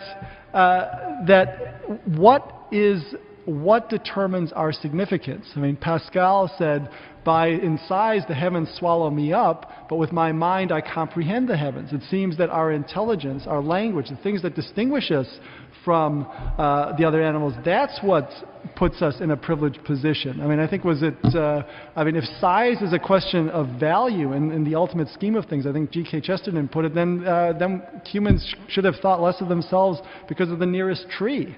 My point is just that this principle has been used by atheists as a club to try to get us to think less of ourselves, to think that human exceptionalism doesn't hold. And this is a big theme in the atheist-theist discussion, trying to minimize the place of humanity, and it has great moral consequences, because if we don't see ourselves as made in God's image, as exceptional, not in a prideful sense, but exceptional in the sense that we are made in God's image, that humans have a special place in the scheme of things, then I think you do very easily run into eugenics, euthanasia, abortion, things like that. So it is a significant point. Let me address just another issue, which is what of faith if we've got all this overwhelming evidence for design? I mean, usually the argument is made that the evidence for evolution is overwhelming. By the way, I got so tired of it that I finally bought the domain name overwhelmingevidence.com, and I also own the domain name underwhelmingevidence.com, at least I used to. So, but the thing is, what of it? I mean, design takes you only so far. I mean, I know that I've watched a few debates with Christopher Hitchens, and he knows about Kant's first critique and the whole point that the design argument, the teleological argument, does not get you to the Christian God or to a transcendent creator. It gets you to an architect of the world. Now that gets you in the right ballpark, but design gets you only so far. Having intelligent design is not a proof of the Christian God. It doesn't get you the gospel. It does not get you the tomb. It does not get you the resurrection. Intelligent design is not the gospel. So, atheism remains to this day a minority position, but it was much more a minority position, I would say, in the ancient world, where most people were polytheists, a few monotheists. But atheism, in the developed sense of the, let's say, the Greek atomist philosophers, has been a very small minority position. So what are we to say? That people believed in gods or the gods, but the evidence from science, it seems, takes you in the right direction, but it does not. In terms of the Christian faith, which is what I think where Christopher has his sights set, it's not going to lead you into the kingdom. So I just don't see why this worry that somehow intelligent design is going to make faith unacceptable. I would also point out that, I mean, in Romans 1:20, it said that by looking at the physical world, the attributes that we can clearly understand that God has made the world. And so that was just common coin for Paul the Apostle and for many people, that yes, the world did give signs of intelligence, but still that didn't get you the faith that the Christians had. Okay, enough said. Well, could I just say, yeah, in fact,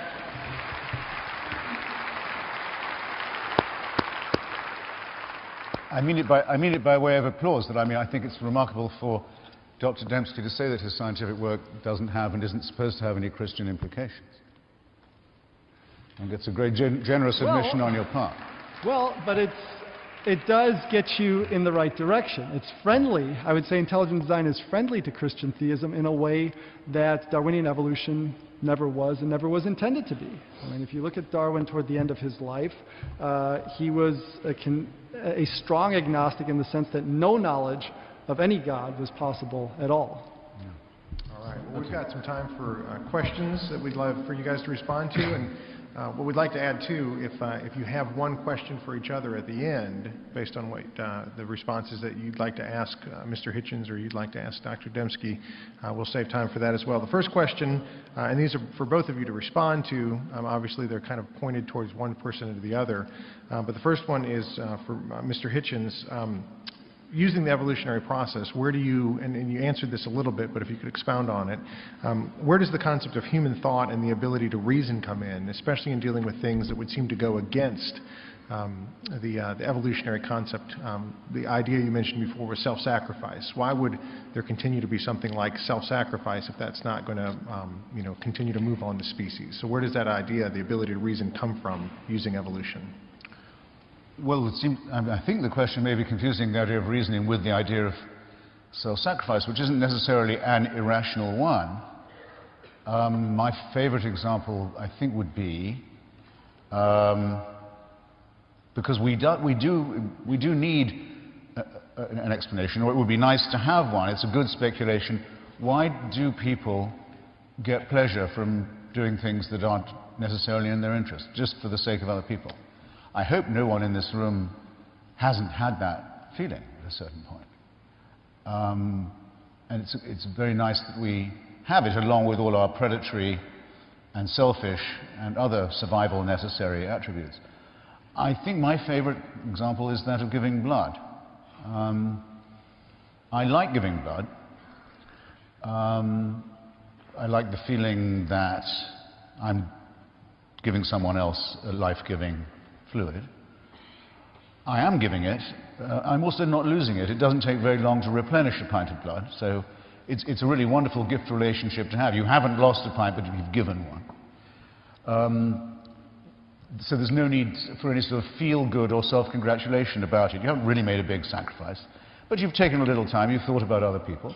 And then I have a very, very rare blood group, and I'm very anxious that there be enough blood when it's my turn.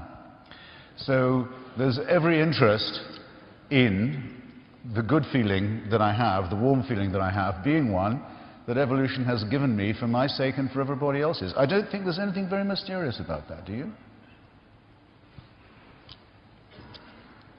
Apparently not. Okay. It doesn't require that I have a divine spark. It doesn't require any design. It doesn't require any programming. And I'm perfectly aware of the fact that a lot of people don't do it. Don't. And of course there are a lot of people who don't care about others at all. We call them sociopaths. And the design apparently also makes quite a lot of psychopaths, people who can only be happy, making other people unhappy. These are all children of God as well, according to you. It's not my problem. That's exactly what you would expect from the imperfectly evolved primate species. No mysteries there. Nothing to explain, nothing to call on God about. Why did you allow Hitler? We know where Hitler comes from. There's no, the principle of Occam's razor in logic and philosophy. Keep it by you at all times. Don't make mysteries where none exist. Don't increase the number of unnecessary and complex questions. Very important principle. It's death to religion, that principle.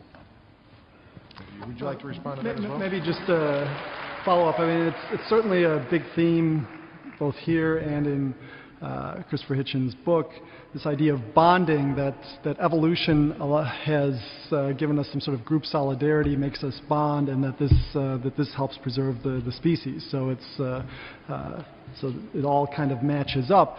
And I think there's you can get that from evolution. I don't think you need to get it exclusively from evolution. I think certainly one can argue on the basis of design that God has designed us to be social creatures. But the thing is, if you're going to take the bonding from evolution, it seems that there are lots of other things that you can take as well. I mean, Darwin referred to evolution, the evolutionary process, as the great battle for life. And some people have taken it in a very negative and violent way. There were two authors recently that wrote a book on the evolutionary history of rape and argued that rape is an evolutionary adaptation. You have somebody like Steven Pinker writing, I think it was in the New York Review of Books or New York Times Magazine about 11 years ago, justifying infanticide because in our hunter-gatherer past, mothers would sometimes kill their infants during times of drought so that they would have more resources, could keep themselves alive, so that when the drought was past and then times of abundance came back, then she could get pregnant again, have a child, and then rear it properly. And so this was, why did Steven Pinker write this? Because there had been this prom mom, a girl who had gone to a prom, delivered a child, and killed it there. So the thing is, evolution is a very mixed bag. You can argue for some good things out of it, and you can look at the animal world and you'll see some very nice fuzzy things that behave very nicely to each other, and then you'll see some very wicked things. And I think this was actually the problem for Darwin.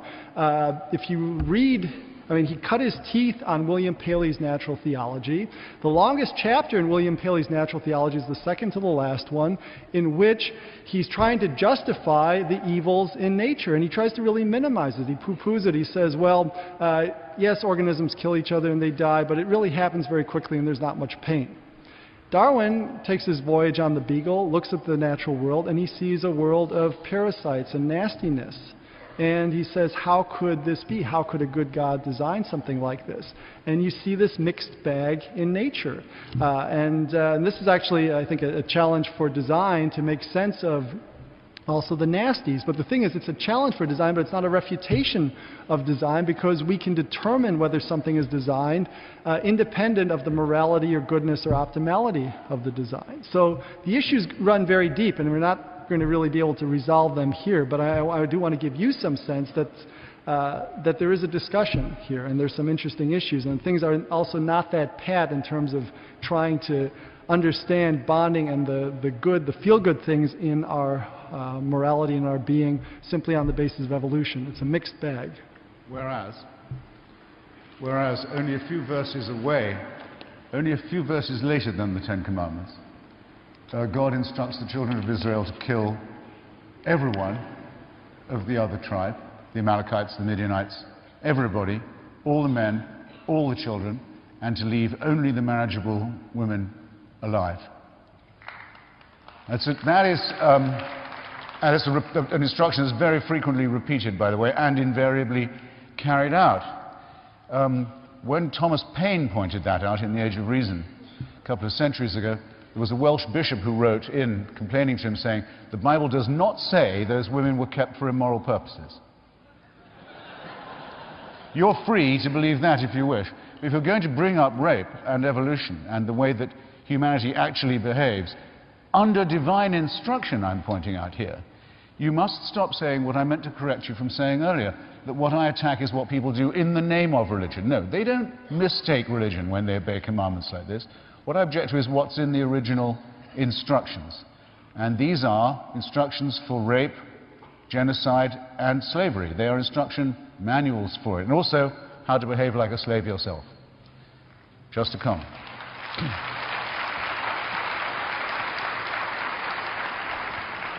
I want to be careful here because, the topic of the debate was the existence and goodness of God. We weren't talking about Christian theism, but I think here we are at obviously a Christian church, so let's talk a little bit about this. Certainly if we're going to do this, we have to get into a little bit of Christian theology. One thing that's very clear is that in Christian theology is that this is a broken, fallen world. And in a broken, fallen world, there are often no good, no optimal solutions. And I think we can see this even in human contexts. The dropping of the A-bombs on Hiroshima and Nagasaki. Difficult decision. Do we do it? We did it. Not to do it meant probably losing hundreds of thousands of American lives. So the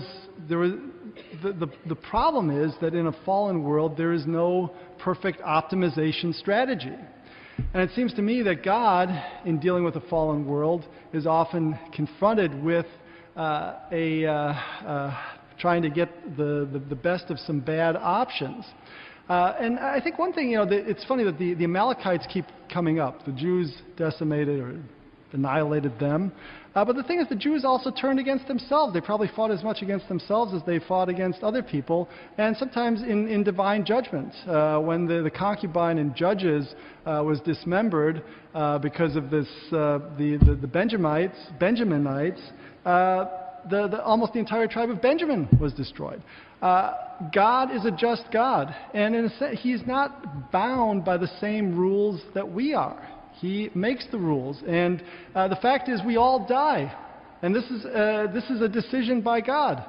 I mean, the way the world is structured. Why do we have this death? Why is it a broken and fallen world? Ultimately, Christian theology teaches that this is as a result of human rebellion against God. So you've got this whole system of theology. Now, Christopher Hitchens looks at that, he's aware of it, and he's not going to have a part of it. But there is the whole system that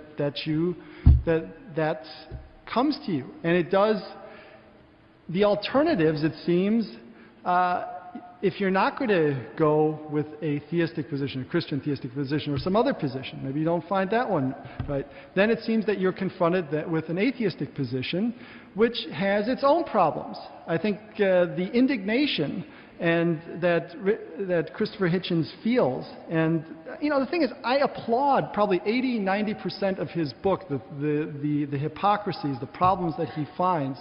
No question about that. But on what basis does he do that? And I don't think he can do it on an atheist. I think often one gets the sense that he comes in, it's hit and run, all these faults that he can find, problems that he can find with religion. But he has an atheistic worldview, and that has problems of itself. In a fallen world, no worldview is going to be perfect. It's not going to cover things. I mean, that's the problem. And so we do have a problem of evil. We have a problem with good. We have lots of problems.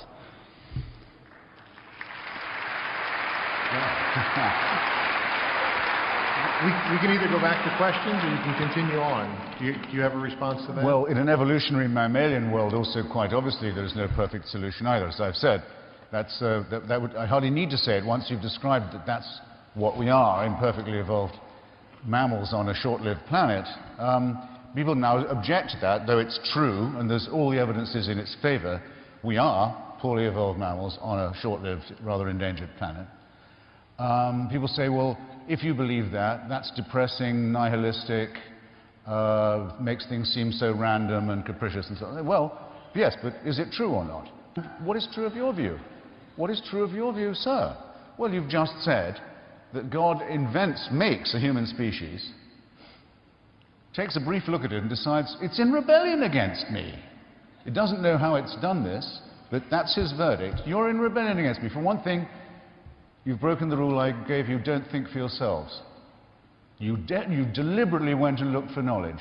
Now you're in rebellion. Now you're going to suffer. Now there's nothing that won't happen to you. I made you and I can break you. And I will. I'll flood you, I'll plague you. Now, what is this?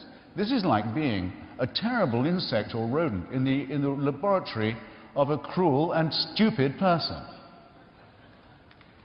And what is more nihilistic? What's more nihilistic and alienating than that? It's all summarized in one line, if you wish.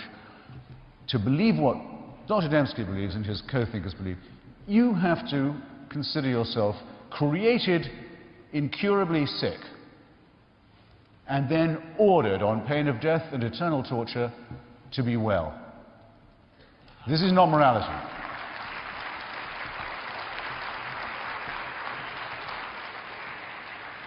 Actually, the first question that was asked is the most important question. We could do this question only, couldn't we? But I think we probably should have another one. Yes. Dr. Dembski, would you like to respond before we move on to another question, or we'll save that for the closing? Well, I think, again, we have there's a mirror that's at play here. I mean, what poisons everything? Is it religion? I would say get a mirror and look at it. We all poison everything. We're sick, yes, but I would say not incurably so. In fact, the cure is there, according to Christianity, in Jesus Christ. So it's not. And it's interesting. I mean, in a lot of these discussions, Christopher has not brought this up, but I mean, he has a real problem with the vicarious atonement, as he calls it, or substitutionary view of the atonement. But what's interesting, it seems that he always omits that in God becoming human in Jesus Christ, that God has established solidarity with the human condition. This was actually, in my own conversion, the thing that was the turning point. I mean, I was raised in a largely secular home, biologist father who taught evolutionary biology. And so none of these issues were issues for me, really, the science, faith stuff. What was crucial for me was did God know what I was going through? Did he have knowledge, not just of description as this potentate, as this capricious dictator, which you always refer to off there, but did he know what I was going through in the moment, the pain and suffering that I was experiencing? And the fact that Christ had become human. You see, I was raised a Roman Catholic. I had no belief that Jesus was God. I remember sitting back I went to a Catholic prep school, 6 days of school a week, studied Latin and Greek. I remember going to church, and because I was forced to go to church, and the Catholic priest saying, "You cannot be a Christian unless you believe that Jesus was God." And I remember consciously thinking, "I don't believe this." You know? And when I was started at the University of Chicago at age 16, I was asked what my religious preference was. I put down Hindu, because I was basically a New Age guy. That's what I was thinking. But none of that. The sense I always had that was God was distant, and at best He knew what I was dealing with by description, by knowing, by kind of reading a book out of it, by looking from His heaven and seeing what I was going through from a distance. Missionaries who live in glass houses are not very impressive. Missionaries who go and live with the people and suffer with them, those are the ones who are impressive. Jesus came and lived with us. And not just lived with us, but suffered an excruciating death. Excruciating, I mean, that's a word that comes from crucifixion. It was a word invented because of the pain He went through. So He knows everything that the humans are going through. And that's why He can be a mediator. You know, I mean, from your leftist background, Christopher, you know, I mean, the importance of solidarity. And that's what God established with us through Christ coming and through the cross. And so, you know, for you to dismiss, you know, the atonement at one man, God making union, it's not a capricious dictator. The fact is, dictators go, you know, they capture a country by subversion, by coercion. God owns everything. He created everything. He's the source of all being. And it's not going to be a North Korea in which we you know, are forced to worship God. That's not the thing is, I mean, He's the creator of everything. So, I mean, wouldn't you want to visit with Shakespeare if you could get a chance? Well, what about visiting with the one who created Shakespeare? I mean, there's going to be no boredom in heaven, because we're dealing. I mean, if the earth is exciting, how much more exciting is the one who created everything? So this is the Christian perspective. I think, yeah, there is harshness there in the Scriptures. There are Amalekites and a lot of things. But what would you like? Would you like a sanitized Bible in which there was nothing like this, in which we eliminated all of this? Because all the carnage that we see in the Scripture is there today. And it's done in the name of religion, and it's done in the name of secular, atheistic principles as well. You know, what poisons everything? We do. Okay. Yeah, we do, because we're created sick. But, I mean, look, as some of you may or may not know, in the early Christian years, there were many leaders of the early church who thought that Christianity should be a new religion, which it's not, unfortunately, for you. And the reason it'll never triumph is because it insists on shackling itself to the terrible books of the Jewish Old Testament. Now, great Christian thinkers like Marcion was the best known. There were Marcionite churches all over the Middle East, just for the study and worship of the message of the Nazarene. But it was decided no. The whole Nazarene story had to reverse engineer and prove the truth of the Old Testament books as well. And with this insufferable burden, you've saddled yourself with an unbelievable and wicked religion. It's a pity, I sometimes think. But I think there are deformities to the pure Christian religion too, and he mentioned the name I give to one of them. A doctrine that I think is strictly immoral, the idea of vicarious redemption. Now, though I say I don't think there's any historical definite proof of this person's existence, because all the accounts of him are so discrepant, there are so many of them that it's enough to persuade me that there must have been some such figure. And it's not that unlikely that there'd be a charismatic rabbi wandering in a region that was hungry for messiahs and kept on hoping to find them. It's not at all unlikely that there was one, or that he would have got in trouble with the Romans and been, as people were who get in trouble with the Romans, very harshly treated. This does not prove, it doesn't even suggest, that his birth was divine, or that his father was God, or that his mother was a virgin. None of these things are remotely provable. They're not even really arguable. They can only be asserted. But suppose they are. I then have to be told that the torture and human sacrifice of somebody, which if I'd been present, it would have been my duty to try and prevent, which I did not ask for, over which I have no control, that took place thousands of years, according to some, before I was born, commits me, and that I have no choice in the matter, and that my sins are forgiven by this human sacrifice. Now, what's wrong with that? If I like you enough or love you enough, I can pay your debt. I say there was folly on your part, but I'll pay it for you. In extreme cases, people have been known to volunteer to take other people's place in prison, or even, one or two very famous cases, on the scaffold. They'll say, I'll do that for you. I'll do it for love, or I'll do it for suffering humanity. But that's the most they can do. And it's not bad. What they can't do is take away your sins, because that would be to take away your responsibility. I can't say you didn't steal or lose that money that I'm having to pay now. I can't say that this course of folly didn't get you into prison. It did, and now look what you're doing to me. I can't relieve you of that. I can't wash you white as snow and make you new again. It's more than can be promised and more than should be promised. Vicarious redemption is scapegoating. It's throwing your sins onto an animal. It's an old primitive practice from the Middle East. It doesn't deserve the attention of civilized or thoughtful people. So anyway, it's pervert. Let's admit, it's kindly offered to me. I give all these objections. I think it's highly implausible. I don't really believe the story. I didn't ask for it, and having considered it, I would rather carry on living, trying to lead a decent life without it. Okay, thanks. But thanks for asking. Oh no, sorry, you didn't hear us right the first time. It wasn't an offer. You refuse it on pain of death. Excuse me, I won't be talked to in that tone of voice. Something about me. I hope something about some of you too. What was that? I'm not free to refuse this offer? You're making me an offer I can't decline. Was that a threat? Are you saying that if I turn away from this lamb's blood, from which I'm supposed to be washed, and say I don't think it will clean me, say, well, that means an eternity of torture, you know. I hope you better take that into account before you consider our offer of eternal love. No, no, no. This is North Korea. This is celestial dictatorship. This is the worship that only a slave could take part in.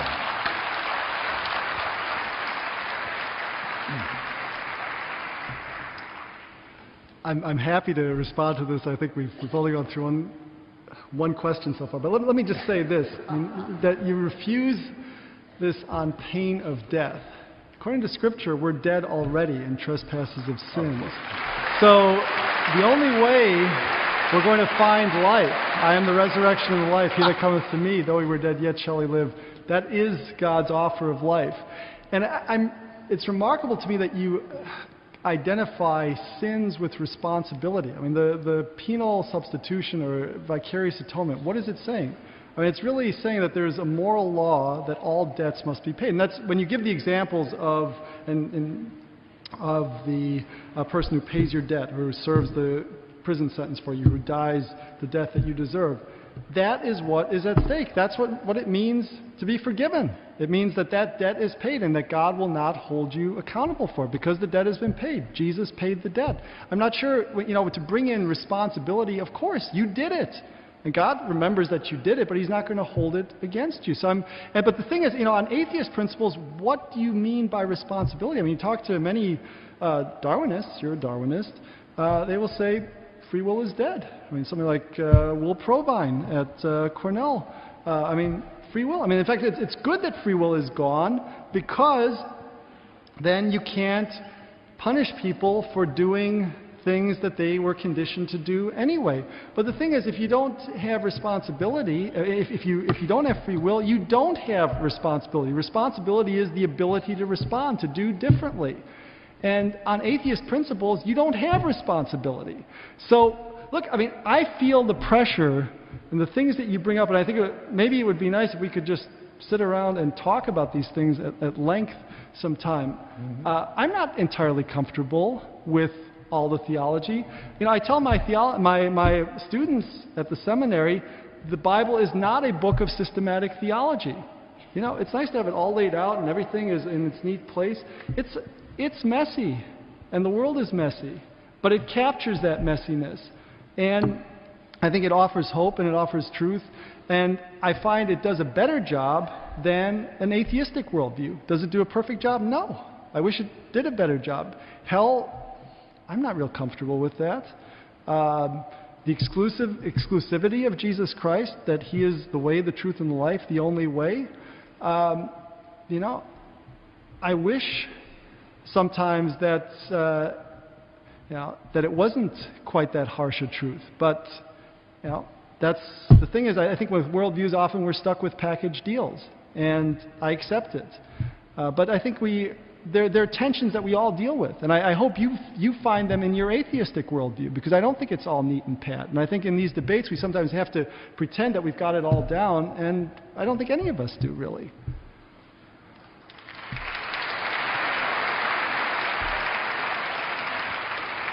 I really think we ought to accommodate another question. Good. A number of the questions actually dealt with an area dealing with evolution and sort of the beginning, the concept of what happens before the Big Bang. Where did matter come from?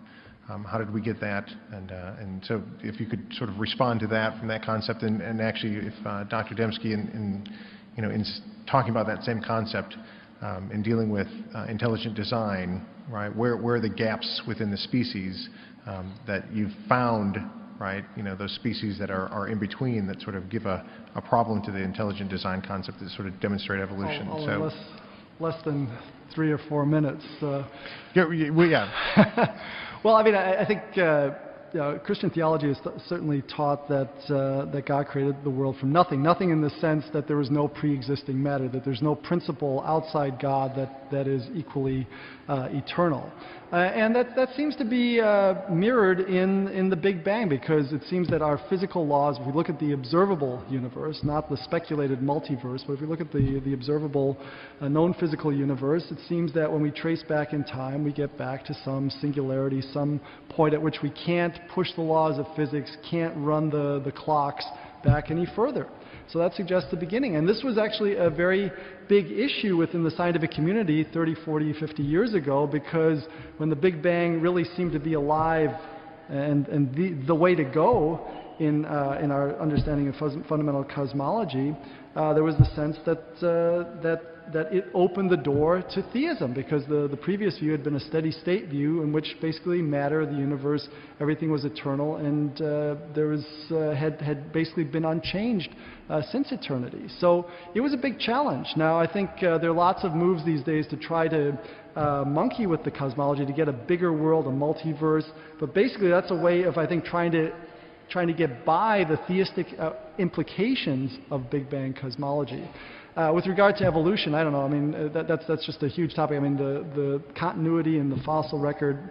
I think there's a fair amount of common ancestry, but I'm certainly not an advocate of universal common ancestry. I just don't think the fossil record bears that out. I think the Cambrian explosion is a perfect example where you have just you have these forms which are just there, poof, and there are no precursors. And you might say, well, maybe fossilization just wasn't all that good and we missed it. But the thing is, we can tell how good fossilization is by looking at extant organisms and seeing how well they're fossilized. And it turns out when you go to higher levels of classifications, families, orders, classes, actually fossilization percentages are very good. So they should see also microorganisms, soft body plans in the Precambrian rocks.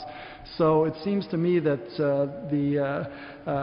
if you're going to try to push for common descent, you're not getting it from the full common descent, the monad to man evolution.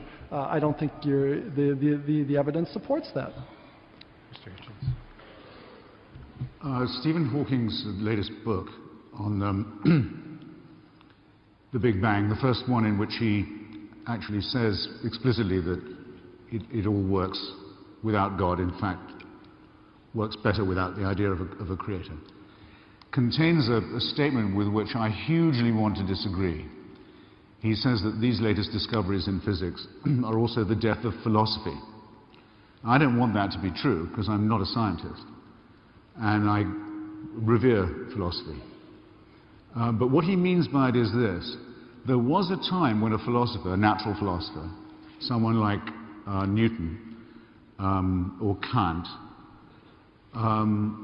could speculate about the natural world. That's why they were called natural scientists as well, and do better than many professionals could. For example, it was Kant sitting in a room in Königsberg after the Lisbon earthquake when people for the first time began to doubt that earthquakes were caused by God or were judgments. This is only in the 18th century people began for the first time to wonder if these were verdicts, as the Christians had been telling them. Didn't seem to work anymore.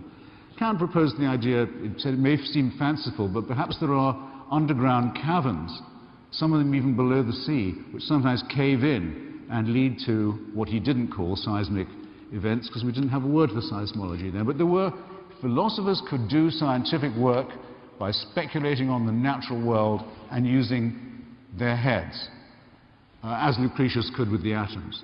What Hawking means to say is this: we now may be beyond the point where you can say anything useful unless you are in fact a member of a certain scientific discipline. I really hope this isn't true for selfish reasons, but you have to take this thought very seriously. Now, Lawrence Krauss, who I think is one of the greatest living physicists, has a lecture which you can go to YouTube and have a look at. It's called A Whole Universe from Nothing.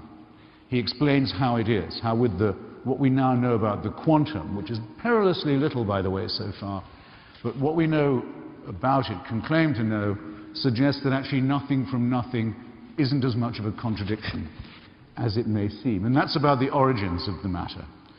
I recommend that to you.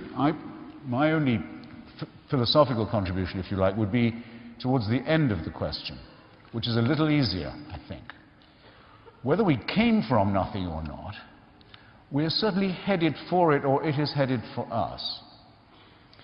You may choose to believe that this tiny speck of a planet, in a bang which blows out a sun every second, a whole sun every second, and has done for 10 billion years, that all that happened so that we could be meeting here today. You can choose to believe that if you want to. It's not even disproportionate. It's simply refusing to use the new language and the new evidence as if they meant anything at all. But suppose that to be true if you wish, if you must. If you look in the sky, you can actually see the Andromeda galaxy heading towards us now. We know, physicists can tell you, the date on which our galaxy will collide with Andromeda. It can be seen with the naked eye, the future. It's over. We don't know whether that will happen first, or whether our sun will join the billions of suns that have blown up, or whether, now that we've discovered that Edwin Hubble's red light shift, showing the speed and rate of the expansion of the universe, the way in which it's flying apart, that, as I said earlier, that speed and rate, this was only found out a decade ago, is increasing all the time, completely contradicting everything we thought before. We're flying apart faster than we thought. A lot of nothingness is coming our way. Now, what design is that a part of, is what you have to ask yourself. Of what design, let alone of what benign design, could that conceivably be a part? This fantastic waste of energy, this gigantic profusion. Again, it makes God such a tinkerer and such a profligate, just as 99.8% of every species created on Earth since it started has been dispensed with, has gone extinct, has been surplus to requirements. What a waste, what a profusion, what a cruelty, if you want to give it a human or a spirited name. That's what you have to believe. That's the kind of tinkerer, the kind of capricious, incompetent tyrant, obviously so much modeled on our human experience of authority. As it's enough to convince me of what I'm now sure of. Man did not create God. Men and women created many, many, many gods, and always have since the dawn of our history, and still do. And one of those gods may be true, out of all of them, might be real, or all of them could be false, or all of them could be true. And the overwhelming probability, it seems to me, as the cults that attach to each other, is that all of them are false, and for the same reason They're made up by creatures half a chromosome away from being chimpanzees, and I'm afraid to say it shows. Thank you. Can I respond? So we have to move on. I know we could continue to go back and forth for quite a while, and I appreciate you guys. As opposed to getting to all the questions, you actually answered a lot of the questions that we had just by going back and forth. So we're gonna actually end up closing with just our final statements, 5-minute final statements. And agreement. I haven't thought of it till now. I'd rather have another question than summarize what I've already said. Would you like to ask each other a question? I'd rather give the audience, I feel we shortchanged the, but you may want to do your closing one, and I don't blame you. I've got my closer. I have a prepared text, and I'm hoping it's going to be a zinger, I guess in the sake of the interest of the people in the audience that we have here, I know many of the schools are going to have to get back. We'll simply, I will say that out of the questions that we did have, you did answer a number of the questions, even though we didn't get to verbalize them specifically. So, Mr. Hitchens, if you'd like to have 5 minutes for closing. Not really. I'd rather have a question. Fantastic. I might take 5 minutes to answer it, but I feel suddenly combative and engaged. How about this? If you don't think I can talk for 5 minutes at the drop of a hat, by the way, you mistake me. Yeah. I can. We'll allow Dr. Dembski to have 5 minutes, and if there's anything you'd like to respond to in that, if there's a question. Maybe that'll give me something. Fantastic. Dr. Dembski. All right. Well, I'm happy to see that the old Christopher Hitchens seems back in fighting form. So this is good. Got to keep things interesting. Okay. Well, let me give you my closing statement. In Alexander Schmemann's Critique of Secularism, he remarked, quote, "It is not the immorality of the crimes of man that reveal him as a fallen being. It is his positive ideal, religious or secular, and his satisfaction with this ideal." Let me read that again. "It is not the immorality of the crimes of man that reveal him as a fallen being. It is his positive ideal, religious or secular, and his satisfaction with this ideal." Close quote. The common criminal knows that he is a criminal and doesn't try to rationalize his crimes or cast himself as a benefactor of humanity. But an ideologue who knows what's best for humanity and cannot find satisfaction until everyone is on board with his positive ideal, with his ideology, such a man can rationalize anything and is truly dangerous. Schmemann's insight captures what's right and what's wrong with Christopher Hitchens' case against religion. Religion can be a problem, yes. Religious people confident that theirs is the only way to build a better world have felt it their moral duty to coerce, torture, and kill others. Hitchens sees this clearly, but secularism can be as guilty as religion in this respect. Secularists confident that theirs is the only way to build a better world have likewise felt it their moral duty to coerce, torture, and kill others. Nevertheless, Hitchens refuses to admit any parity between religious and secular evil. Recount atrocities committed by religious people, and Hitchens is delighted. Yet another nail in the coffin of religion. But mention a person, community, or movement whose atrocities flow from their secular ideals, and Hitchens changes the subject. And to what subject does he change it? Why, to religion, of course.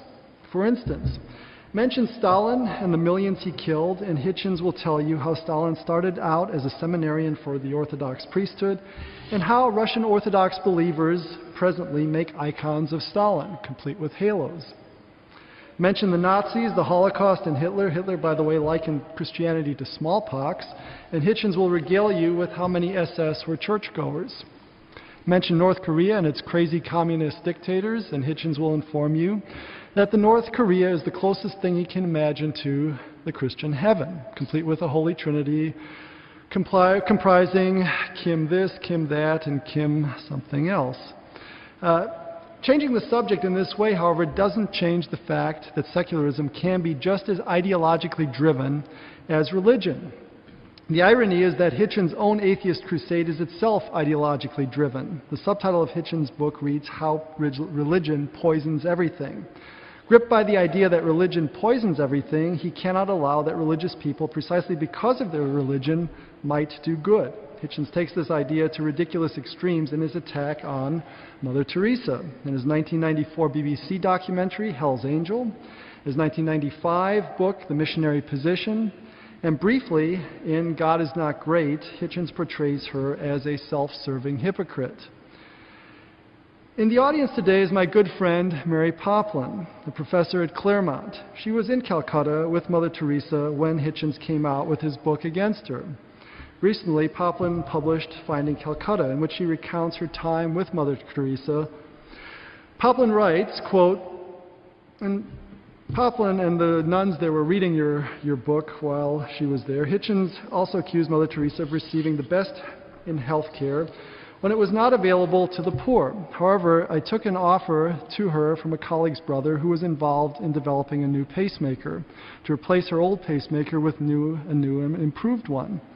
She said she could not accept it, but she would accept it for the poor. She also refused another medical offer. When I called and repeated these offers upon her becoming more ill a few months after I left, and that was close to her death, she again refused and asked for prayers instead. My impression is that she mostly received good health care when she was too ill to fight it. And I think I'm going to leave it there rather abruptly. I think in my rhetoric course I would wrap things up, but I'm going to give Mother Teresa the last word. So that's where I'll leave it. Oh, well.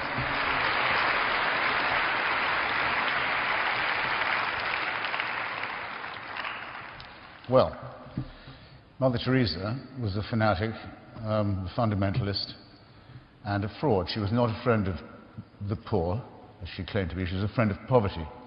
Preached it as a good thing, as a gift from God, something to be welcomed along with other kinds of suffering. Wasn't interested in alleviating it. Was a friend of the rich.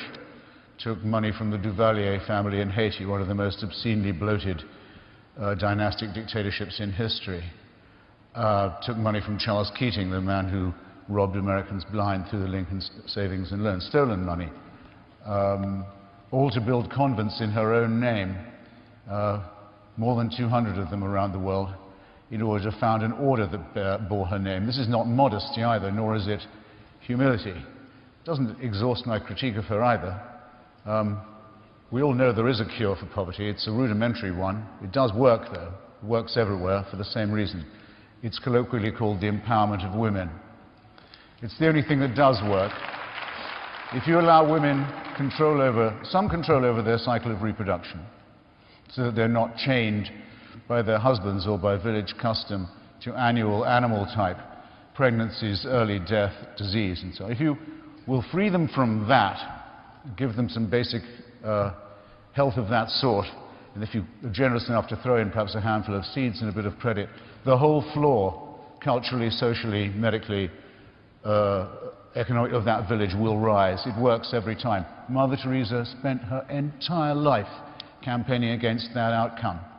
She said that contraception was equivalent to abortion morally, and abortion was morally equivalent to murder.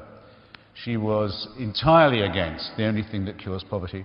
I would say that her preachments led to an enormous increase in the amount of poverty, ignorance, filth, and disease in the world. And I would further add, without embarrassment, that it's off those things that the Roman Catholic Church has always fed and made its living. Otherwise, there would have been no need for the Protestant Revolution, which brings us here today.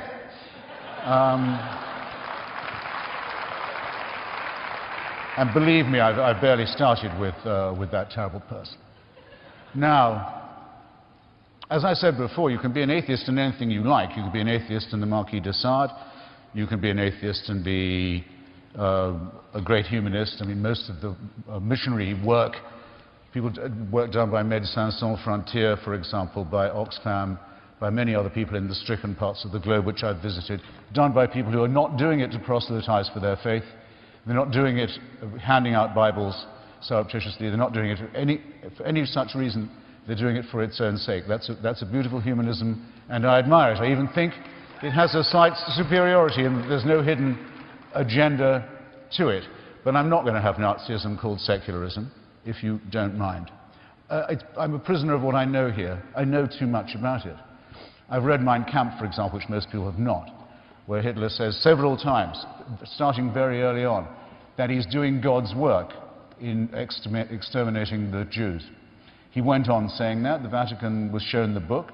In those days, they would ban any book they didn't like the look of.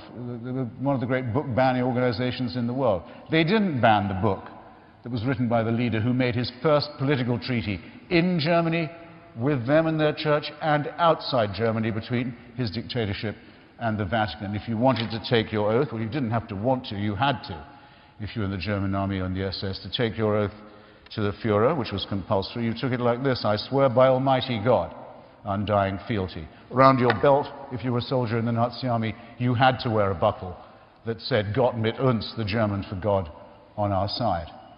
Like every other form of totalitarianism and fanaticism, this is religious in itself, and it was not, as it was in some other countries, the Christian right in power, but it was the Christian right subsumed into a party that involved various other terrible mutations too. So I just have to defend myself, it seems to me, on these two matters. I'll close on the implied question that Bill asked me earlier. Why don't you accept this wonderful offer? Why wouldn't you like to meet Shakespeare, for example? I mean, I don't know if you really think that when you die you can be corporeally reassembled and have conversations with authors from previous epochs. It's not necessary that you believe that in Christian theology, and I have to say it sounds like a complete fairy tale to me. The only reason I want to meet Shakespeare, or might even want to, is because I can meet him any time, because he is immortal in the works he's left behind. If you've read those, meeting the author would almost certainly be a disappointment. But when Socrates was sentenced to death for his philosophical investigations and for blasphemy, for challenging the gods of the city, and he accepted his death, he did say, well, if we are lucky, perhaps I'll be able to hold conversation with other great thinkers and philosophers and doubters too. In other words, that the discussion about what is good, what is beautiful, what is noble, what is pure and what is true could always go on. Why is that important? Why would I like to do that? Because that's the only conversation worth having. And whether it goes on or not after I die, I don't know. But I do know that it's the conversation I want to have while I'm still alive. Which means that to me, the offer of certainty, the offer of complete security, the offer of an impermeable faith that can't give way, is an offer of something not worth having.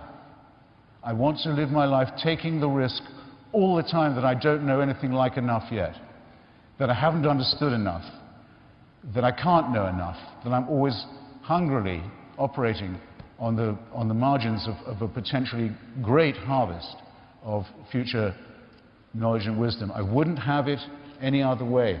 And I'd urge you to look at those of you who tell you, those people who tell you at your age, that you're dead till you believe as they do. What a terrible thing to be telling to children. And that you can only live, and that you can only live by accepting an absolute authority. Don't think of that as a gift. Think of it as a poisoned chalice. Push it aside, however tempting it is. Take the risk of thinking for yourself.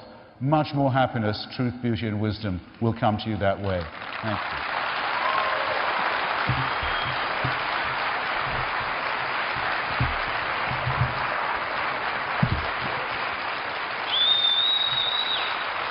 Please thank both of our guests, Dr. Dembski, Mr. Hitchens. Yes, yes. Where was I before? Oh, you were